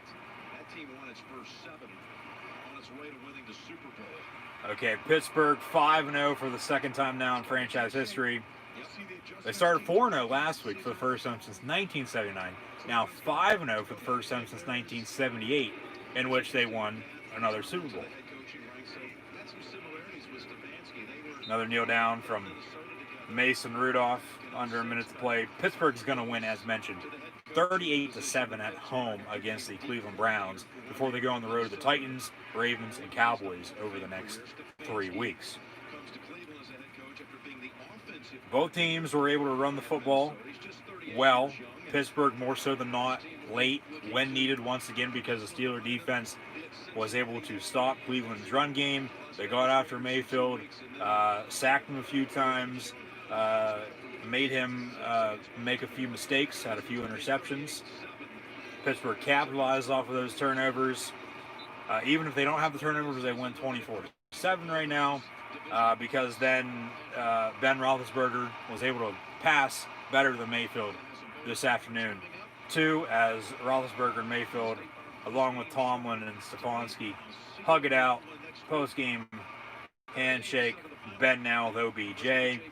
Steelers win 38-7 over the Browns. Now some bonus coverage with the Texans and Titans. About 10 seconds to play. Titans have the ball, down 7, 36-29. Tannehill on 2nd and 1. Fade, back corner near side. That's caught. Touchdown Titans. And we're an extra point away from going to overtime.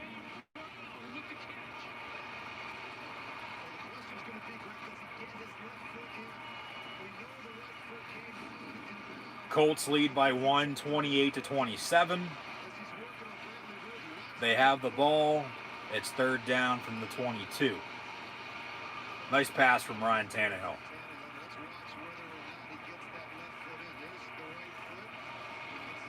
That's a touchdown. Tannehill to A.J. Brown for 6. That's a touchdown. And Gostkowski going to come on for an extra point to tie it up. I think his right shin hits the out of bounds marker before his left foot hits the ground. I don't know that one's going to count. You see the skid mark right there showing where If it is incomplete, Tennessee going to have a 3rd down Chiefs territory. You with us? from around the 10-yard line with under 10 seconds to play, needing a touchdown to tie it. They have that right now, but they're looking at it. They're reviewing the touchdown on the field and whether or not it's a catch or not. That's a touchdown to me. That's a touchdown.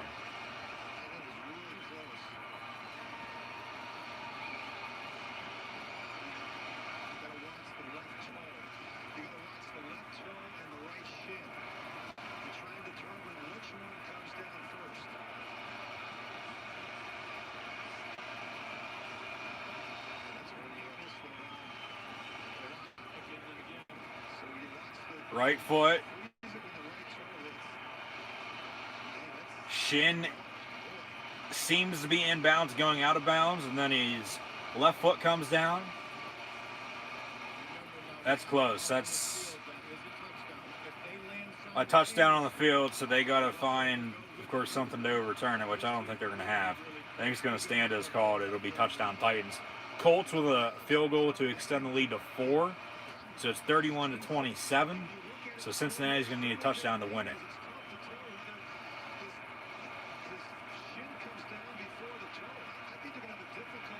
Vrabel pointing the one up in the air, signaling, kick the extra point. I think he knows it's a touchdown. Of course, they're going to kick it to tie it at 36 rather than go for 2 with 4 seconds and lose it. They don't get it. Stands, touchdown, and we're an extra point away and 4 seconds from going to overtime with the Texans and Titans. And now we got a whistle. Timeout, Houston. Texans call a timeout to ice Gostkowski on an extra point to tie the game with 4 seconds. I mean, hell, you might as well. Why not? You're not going to use those timeouts for anything else. But Gostkowski has 2 missed field goals today, as this is bonus coverage now. 2 missed field goals. However, this is an extra point. 1 was blocked, but still. 2 missed kicks. We've seen a lot of injuries this year in the NFL, along with a lot of missed kicks.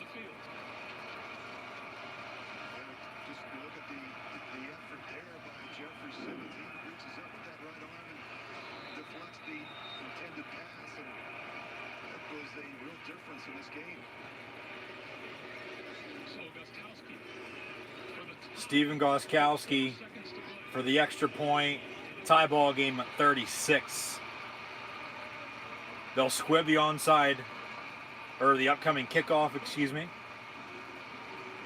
So a little bit more than an onside kick. Houston will fall on it. We'll probably have some hook and ladders. To be safe, just fall on it. Take a knee, go to overtime. I mean, if you want to chuck it up, if you have, some good field position, Hail Mary, hook and ladder, then at that point, win it, another Music City Miracle. Okay, but we'll be going to overtime, it looks like, with Houston and Tennessee.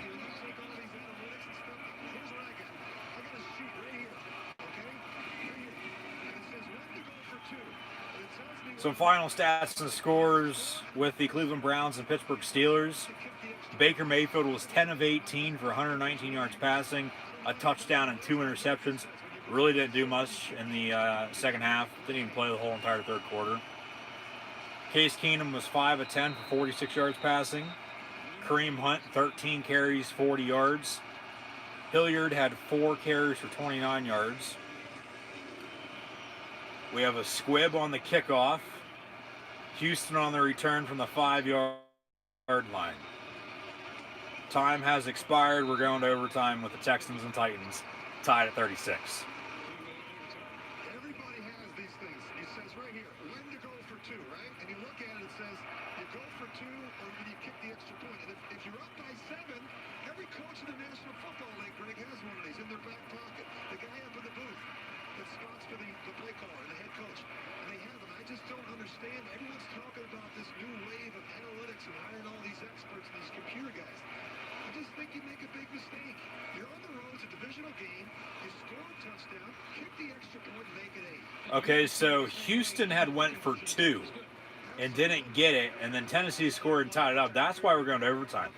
So if Houston would have just kicked the extra point rather than going for 2, Tennessee would have had to score there, which they did, and then go for 2 to tie it. But they kicked it, and now we're in overtime. So 10 minutes in overtime. Hopefully this game, as Eagles-Bengals ended in a tie earlier this year, hopefully this game doesn't end the same way. Tennessee won the toss. They're getting the ball.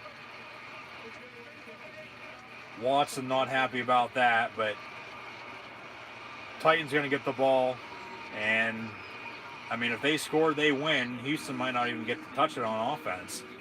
Hopefully this doesn't turn into a punt contest, though, either. So we'll be back with the start of overtime. Texans and Titans from Nashville tied at 36. Cleveland receiving. Austin Hooper had 5 catches for 52 yards. Jarvis Landry threw a 40. Odell Beckham Jr. had 2 catches for 25 yards. 5 catches between your top 2 receivers for a total of 65 yards. Not good. Kareem Hunt had 2 catches for 17 yards. Higgins 1 of 13 in the score. That's the only catch he had. Harrison Bryant 1 of 11. And Njoku did have 1 catch for 7 yards. But that's it for Cleveland on offense. Ben Roethlisberger was 14 of 22, 162 yards passing, and a touchdown. Not much better than Mayfield, but didn't have 2 interceptions, didn't get sacked as many times. So Pittsburgh able to run the ball a little bit better too. James Conner 20 carries for 101 yards rushing and a touchdown. Benny Snell also had 6 carries for 17 yards and a rushing touchdown, along with Chase Claypool having another receiving and rushing touchdown game, as Claypool had 2 catches for 7 yards and a squirrel also had 4 catches for 74 yards through the air. Rudolph, the red-nosed reindeer, Mason Rudolph that is, had 1 completion on 1 attempt, 1 of 1 for 6 yards. Ben Roethlisberger had 3 carries for 5 yards. James Washington had 4 catches, 68 yards. Eric Ebron 2 of 9. McFarland 1 of 6. Juju 2 of 6. Quiet year so far for him. He needs to step up. Benny Snell had 1 catch for 4 yards, and Connor had 1 catch for 1 yard. See if we have any final scores now. Steelers 38-7 over the Browns. Falcons 40-23 over the Falcons. Broncos beat the Patriots 18-12. Giants beat the Skins 20-19. And the Lions defeat the Jaguars 34-16. That means the Jets are the only winless team left in the National Football League. Their game in South Beach against the Dolphins just kicked off. They're tied at 0 a minute into the game. Tied at 36 in overtime with the Texans and Titans. Bengals have the ball down 4, about a minute to play. It's 31-27 Colts. Ravens lead the Eagles and will defeat Philly 30-14. Chicago looks like they're going to beat Carolina 23-16. Panthers have the ball though, a minute and a half to play. And still to come, Packers, Bucks. Derrick Henry on the run, and he's inside the 30-yard line now. And Tennessee looks to only now be a few plays away from winning this game in overtime at home against the Texans. Have an injured Texan down on defense. It's a simple handoff. Tannehill to Derrick Henry, and he busts a run for a big gain and a first down. Or it was actually a screen pass, excuse me. Tannehill wide open to Derrick Henry. Makes a man miss down the far sideline with a nice stiff arm once again. Not to Josh Norman this time around, but another stiff arm. Out past midfield, inside the 30, first down Tennessee. As Derrick Henry has almost 300 total yards today against the Houston Texan defense, which is absolutely absurd. Still to come, though, Packers, Bucks, along with Rams, 49ers, and then Chiefs, Bills, Cardinals, Cowboys tomorrow night on Monday Night Football.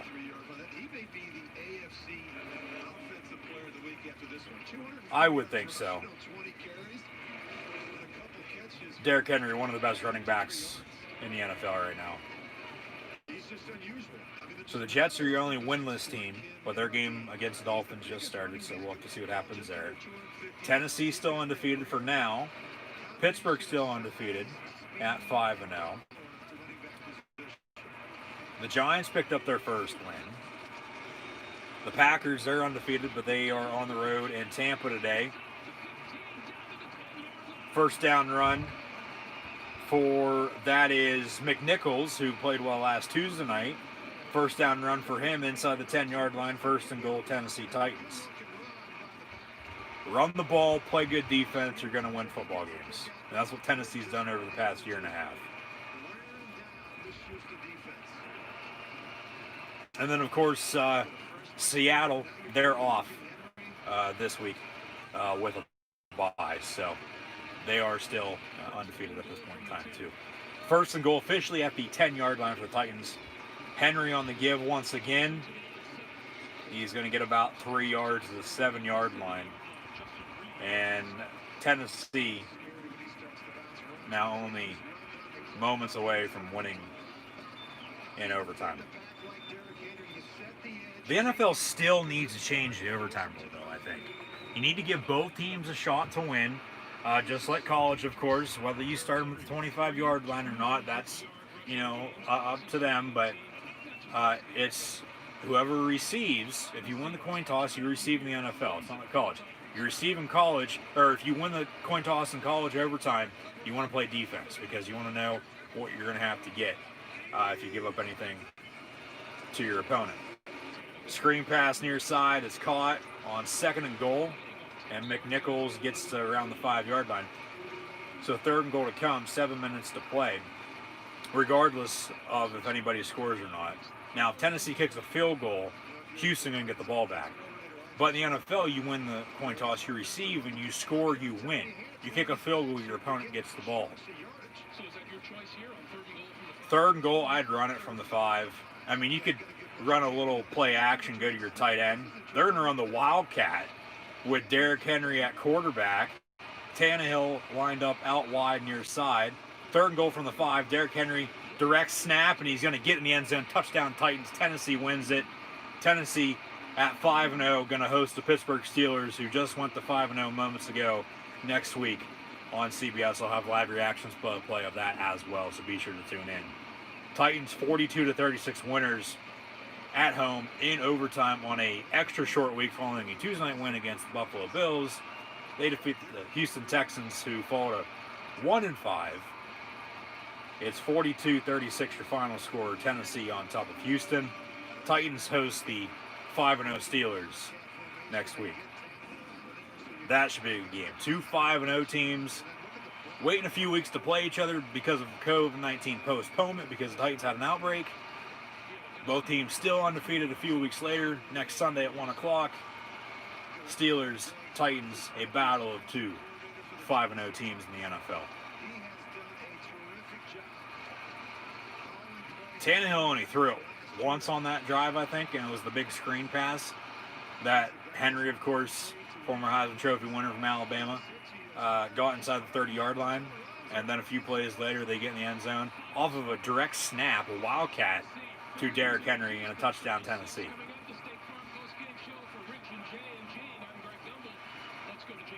Now they're going to go back to New York. We might get another bonus coverage game. And, okay, Philly just scored. They cut it to 8. Ravens have the ball, up 8, 30-22 with 3:42 to play. Bears win it 23-16. Giants win 20-19 over the Washington football team. But in Philly, Baltimore leads by 8, the 22 with 3 minutes and 42 seconds to play. We'll stick around, see what happens here. Lamar Jackson out of a pistol. Pittsburgh just defeated the Eagles last Sunday. They'll play Baltimore in 2 weeks. And J.K. Dobbins on the toss near side. We've got a flag on the play. Lions beat the Jags, as mentioned, along with the Colts defeating the Bengals coming from behind and defeating Cincinnati 31-27. Atlanta over Minnesota. Pittsburgh over Cleveland. Denver beat New England, if you're just now tuning in. Tennessee in overtime, defeating the Houston Texans. Chicago 23-16 over the Panthers. And Tennessee will host Pittsburgh next Sunday.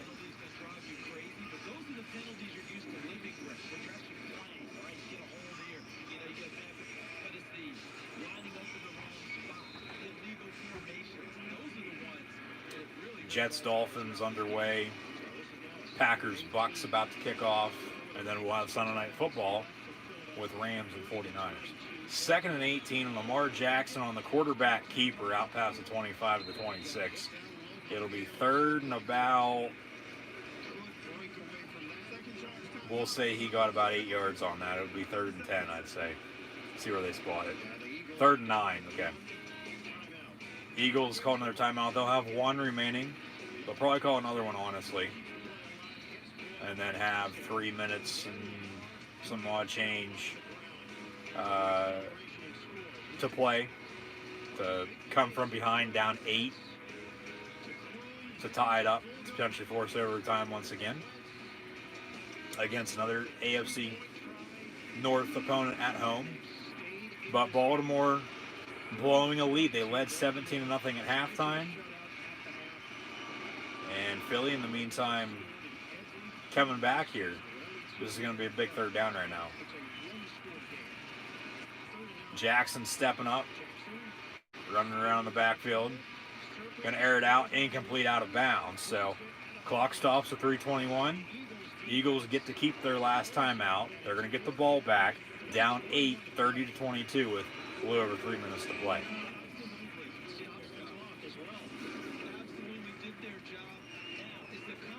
I don't get why Baltimore didn't run it there. Then you punt, because you're going to punt regardless, probably. And then you make them drive, which Philly's going to have to do.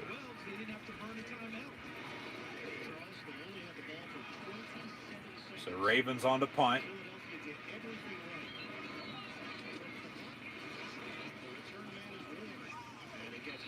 About a 5-yard return for Philadelphia.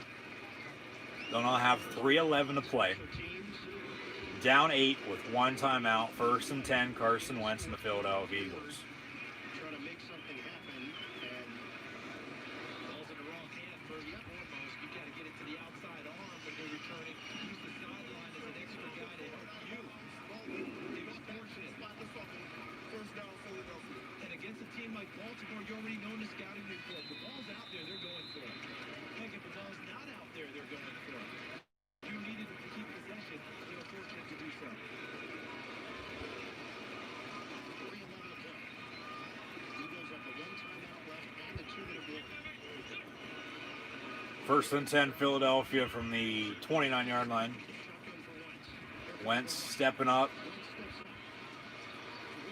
Going deep down the near sideline. That's pass interference.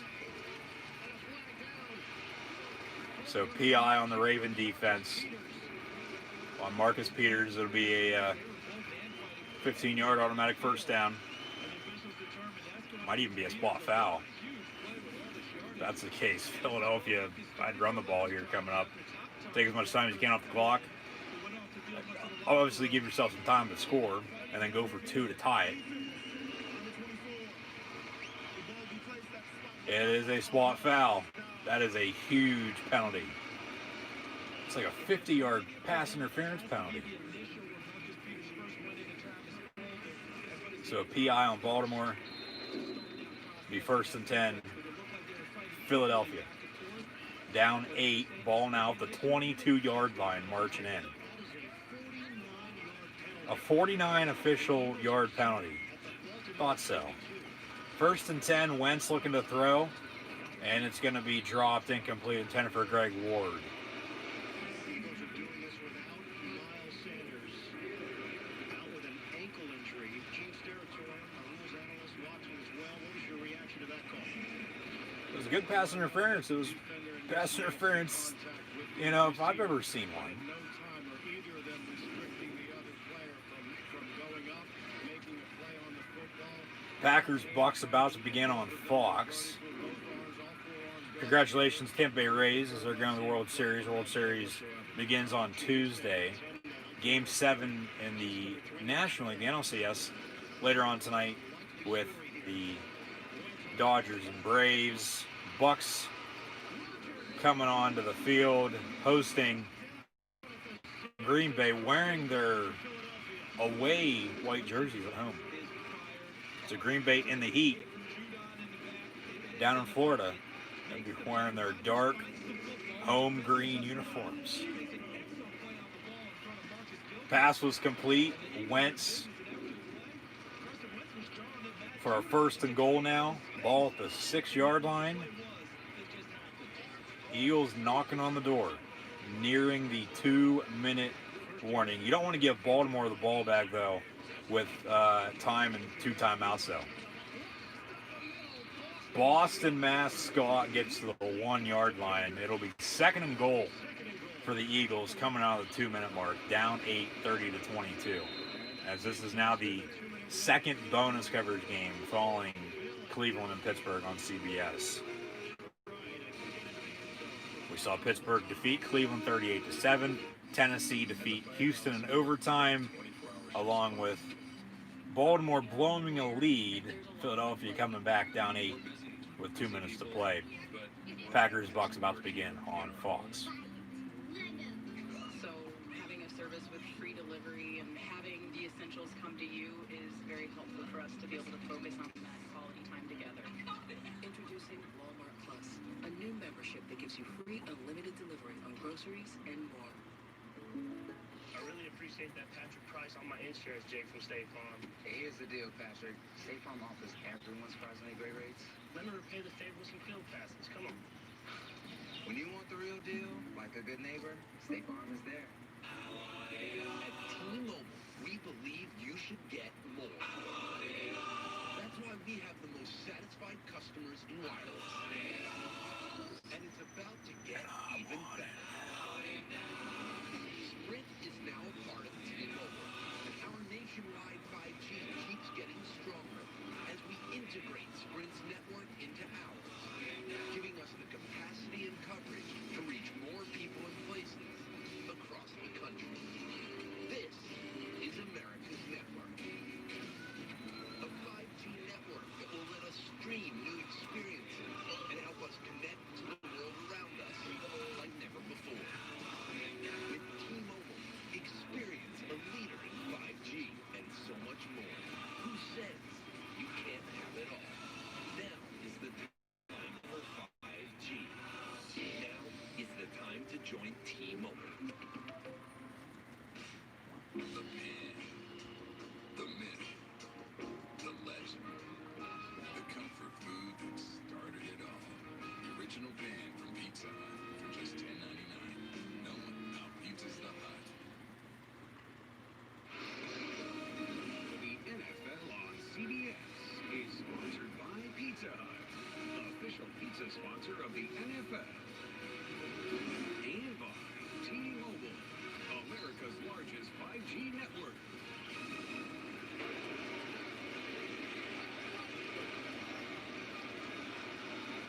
The Ravens have let the Eagles hang around.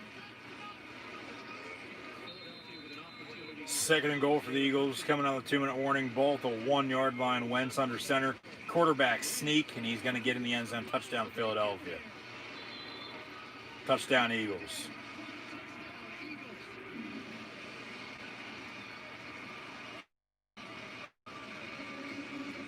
Now only a 2-point conversion away from tying this game up.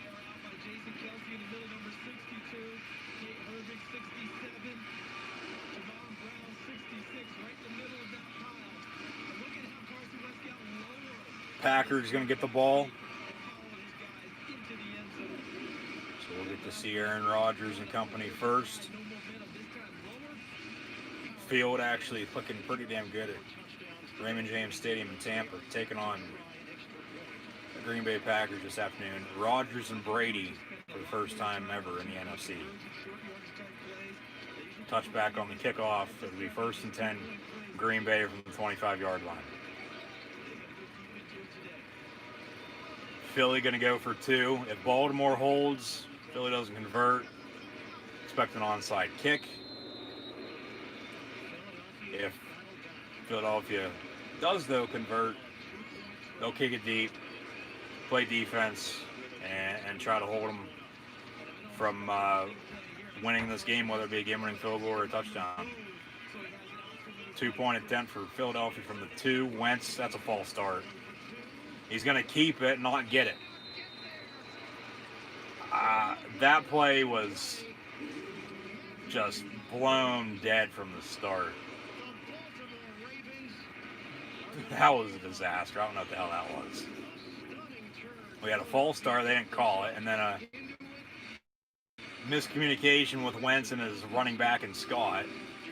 He ended up keeping it and got stuffed. No gain. And Philadelphia is still down 2. So here comes an onside kick so they can try to get the ball back. And hell, if they do, all they're going to need is a field goal to win it.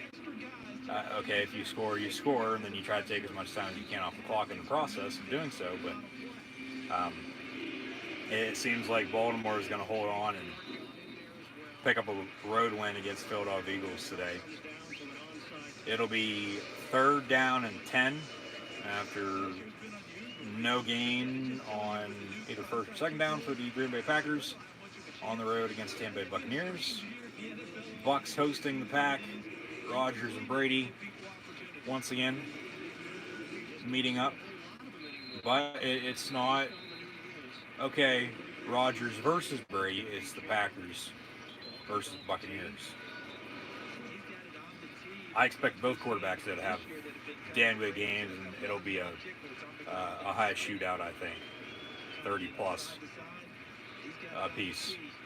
35 to 31, 38, 35, something along those lines.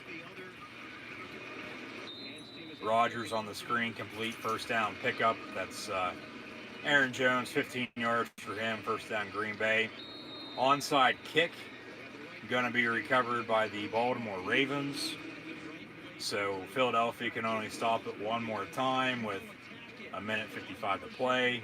Already get a 2-minute warning, so they're not going to get an extra timeout. Baltimore has 2 timeouts.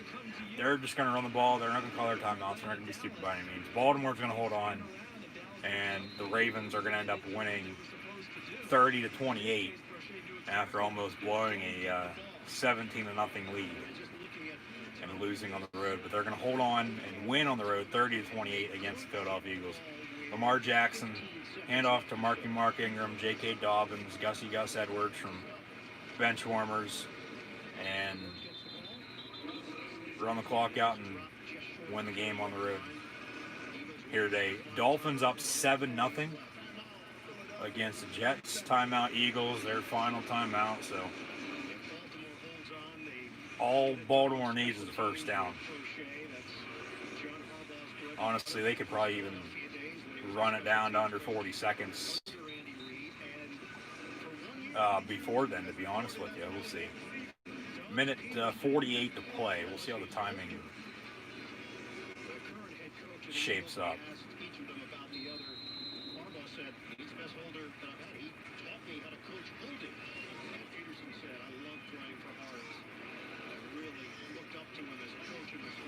But once again, out of the pistol, Lamar Jackson going to keep it. He picks up a 1st down. That'll do it. The Ravens are going to win 30 to 28. Take a few knees now. And Baltimore is going to hold on.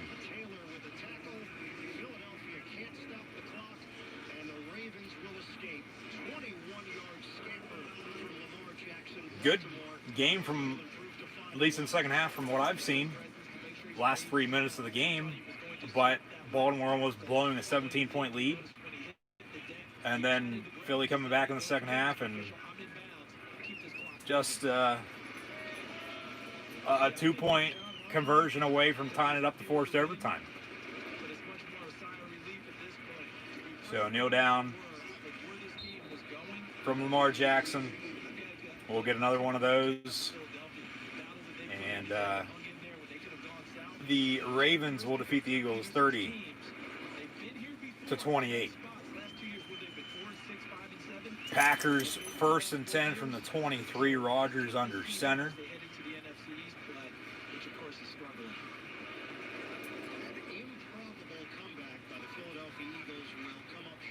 Quick pass, near side, incomplete. It'll be 2nd down. The Eagles will play on Thursday Night Football this week against the New York Football Giants. What a game that should be. One team's 1-4-1, the other team's 1-5. Doug Peterson and John Harbaugh, post-game handshake. Ravens win 30-28. We got a few damn good teams right now in the NFL, along with a few sucky-ass teams in the NFL that just can't seem to finish.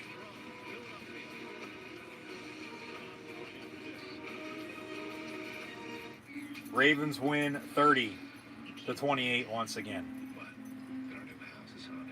Packers with the ball. We have yet to see Tom Brady. The Patriots too, by the way. This late in the season, for the first time since 2002, they are under 500 with the loss against the Denver Broncos, 18-12 today. 2nd down and 10 for the Packers. Number 12 versus number 12. The play of the day is Minkah Fitzpatrick's pick 6 in the first quarter of today's Browns-Steelers game. Rodgers on a toss far side, about a yard or so on that to Jamal Williams. It'll be 3rd down. We'll stick around to see how both Green Bay and Tampa Bay's first drives play out with Aaron Rodgers and Tom Brady before we call it a day. And then we'll recap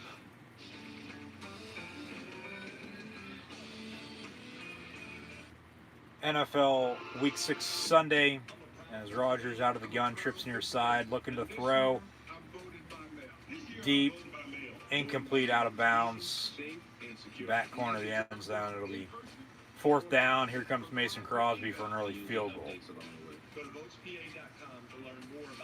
Rodgers looking at holding his thigh, it looked like. Intended for Devontae Adams, who is in fact active today, returning from injury. That had to hurt. Rodgers came down a little awkwardly on his left leg. The back of his left leg is thigh, it looked like. Field goal up and good. So Packers lead 3-0 on top of the Tampa Bay Buccaneers. 3-0 Green Bay on top of the Bucs.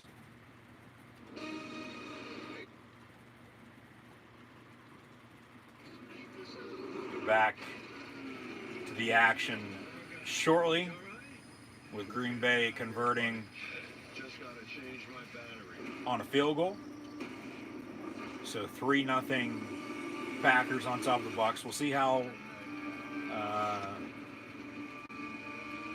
and see what Tom Brady and the Tampa Bay Buccaneers do on their opening drive here, and then we'll call it a day as mentioned. Then recap, of course, NFL Week 6 Sunday tomorrow during more live reactions, play-by-play live right here on YouTube for the NFL Monday Night Football doubleheader with WWE Monday Night Raw.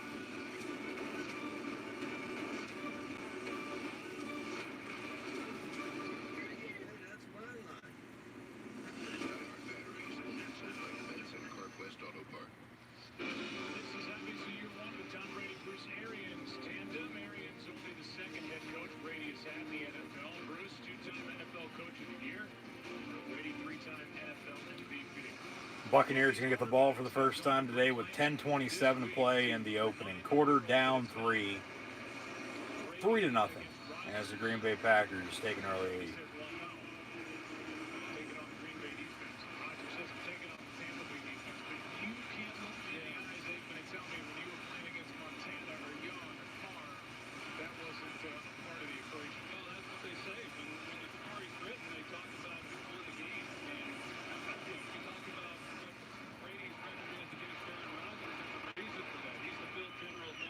Ball's going to go out of bounds. They say touchback. But that should be a kick out of bounds and a first down and 10 bucks at the 40, but it'll be spotted at the 25. They say touchback. So it did go out of bounds, but out of bounds to the far side of the end zone. So it'll be first and 10, bucks at the 25. Ronald Jones in the backfield. Man in motion, that's Chris Godwin, who's back from injury. Brady going to hand off to RJ, 27. He picks up about 3 yards.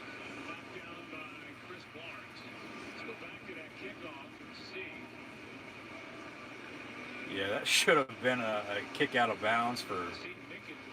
Or maybe not. It sort of was in, and then it went out right at the last second next to the pylon, so probably a good call. First and 10, bucks at 25. Now second and 8 from the 27. Brady under center. Mike Evans, Chris Godwin. Committee at running back with Jones, Fournette, and McCoy. Have Gronk at tight end, along with Cameron Braid, O.J. Howard, done for the year with Achilles injury. Screen near side complete to Jones. It'll be third down, Tampa Bay. 3rd and 2.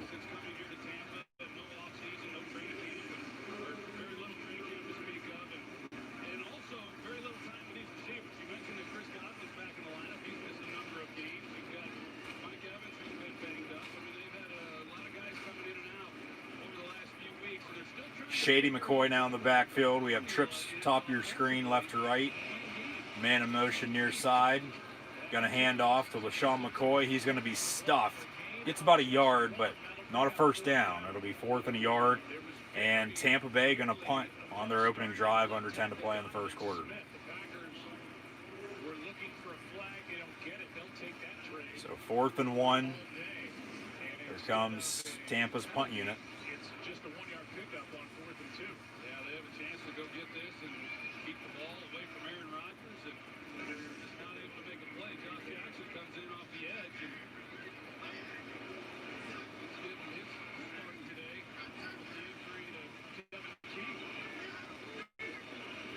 Maybe a fake punt on 4th and a yard. No, they punt it. And it's going to go out of bounds around the 15-yard line. So that's where Rodgers and the Packer offense will set up shop for their upcoming drive. They're actually going to spot at the 20-yard line. So 1st and 10, Packers at the 20, up 3 to nothing on the road against the Tampa Bay Buccaneers. That'll do it for myself today. Your host, Encyclopedia Sports, Cohan Luke 96. Thank you for tuning in and watching. Be sure to like, follow, and subscribe on social media. As always, links in the description below. Be sure to tune back in for more live reactions, play-by-play, live right here on YouTube. Starting tomorrow and then continuing on next weekend with college football. Penn State and Indiana. Next Sunday, Steelers, Titans, WWE, Hell in a Cell as well. But today, the Browns and Steelers, Pittsburgh with a 38-7 victory over the Brownies. I think I'm going to go bake some cookies. Just for the hell of it, because Big Ben Roethlisberger and the Pittsburgh Steelers defeated Baker Mayfield and the Browns this afternoon, 38-7 once again. Like I said, Pittsburgh was able to run the football when needed, more so than not compared to the Browns. The Steeler defense held down the fort, stopped the top rushing offense in the National Football League today, held them to under 50 total rushing yards. And Mayfield was pressured, had a few interceptions, took a few sacks as well, got banged up, didn't even finish the third quarter, got pulled for Case Keenum. Those two interceptions resulted in a total of 14 points for the Steelers as well. So even with that, Pittsburgh still wins, or even without that, I should say, Pittsburgh still wins 24-7 because Ben was able to air it out to James Washington and Chase Claypool when needed. But James Conner, I thought from start to finish today, actually played extremely well, and Pittsburgh was able to run the ball better than the Cleveland Browns, and it shows. And Pittsburgh ends up resulting with another win in the win column. 5-0 for the first time since 1978. They won a Super Bowl that year. They started all 4-0 last week. They won a Super Bowl that year as well, back in 1979. However, the 5-0 Steelers will take on the 5-0 Tennessee Titans next Sunday at 1 o'clock. I'll have live reactions, play-by-play, live right here on YouTube, as mentioned, so be sure to tune back in for those. Be sure to tune back in tomorrow night for more live reactions, play-by-play as well. Chiefs, Bills, Cardinals, Cowboys, WWE Monday Night Raw before college football. The Big Ten returns. Penn State, Indiana, Steelers, Titans, WWE Hell in a Cell next weekend. That'll do it. Currently, the Packers lead the Bucks 3-0, but the Colts defeat the Bengals 31-27. That was the early game on Fox, along with Pittsburgh defeating Cleveland 38-7, followed by two bonus coverage games of Tennessee defeating Houston in overtime 42-36, and then Baltimore holding on the road, defeating the Philadelphia Eagles 30-28. Thank you for tuning in and watching my live reactions, play-by-play. As always, be sure to like, follow, and subscribe on social media. I'm your host, Encyclopedia Sports, Cool Hand Luke 96. As mentioned, currently a 3-0 lead for the Green Bay Packers on the road against the Tampa Bay Buccaneers. Rodgers has a 2nd and 5 out of the gun with Aaron Jones to his left. Ball at the 25-yard line, right to left, across your television screen right on it out. He's going to toss near side, and Jones is going to be brought down in the backfield for a loss on the play. And Devin White on the stop. He's starting to play better at the linebacker position. Young second-year linebacker out of Kentucky.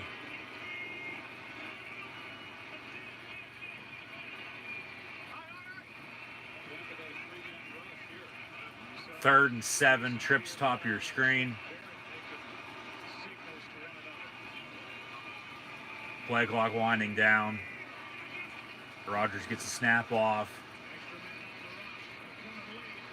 And he's going to get rid of it. And it's a first down for the Packers. And that is where, in fact, we'll leave it at. Thanks once again for tuning in and watching. Currently, Packers 3-0 against Tampa Bay Buccaneers. Be sure to tune back in tomorrow night. More live reactions, play. As mentioned, Chiefs, Bills, along with Cardinals, Cowboys, and WWE Monday Night Raw, along with a full NFL Week 6 Sunday recap, including this game and NFL Sunday night still to come with the Rams and 49ers. Like, follow, and subscribe on social media. Links in the description below. Steelers defeat the Browns 38-7. They'll meet Week 17, January the 3rd in Cleveland. Jamal Williams, big first down run to the 40-yard line. Under 6 to play in the first quarter. So first down and 10, Green Bay. See a replay of that. And very, very good blocking up front.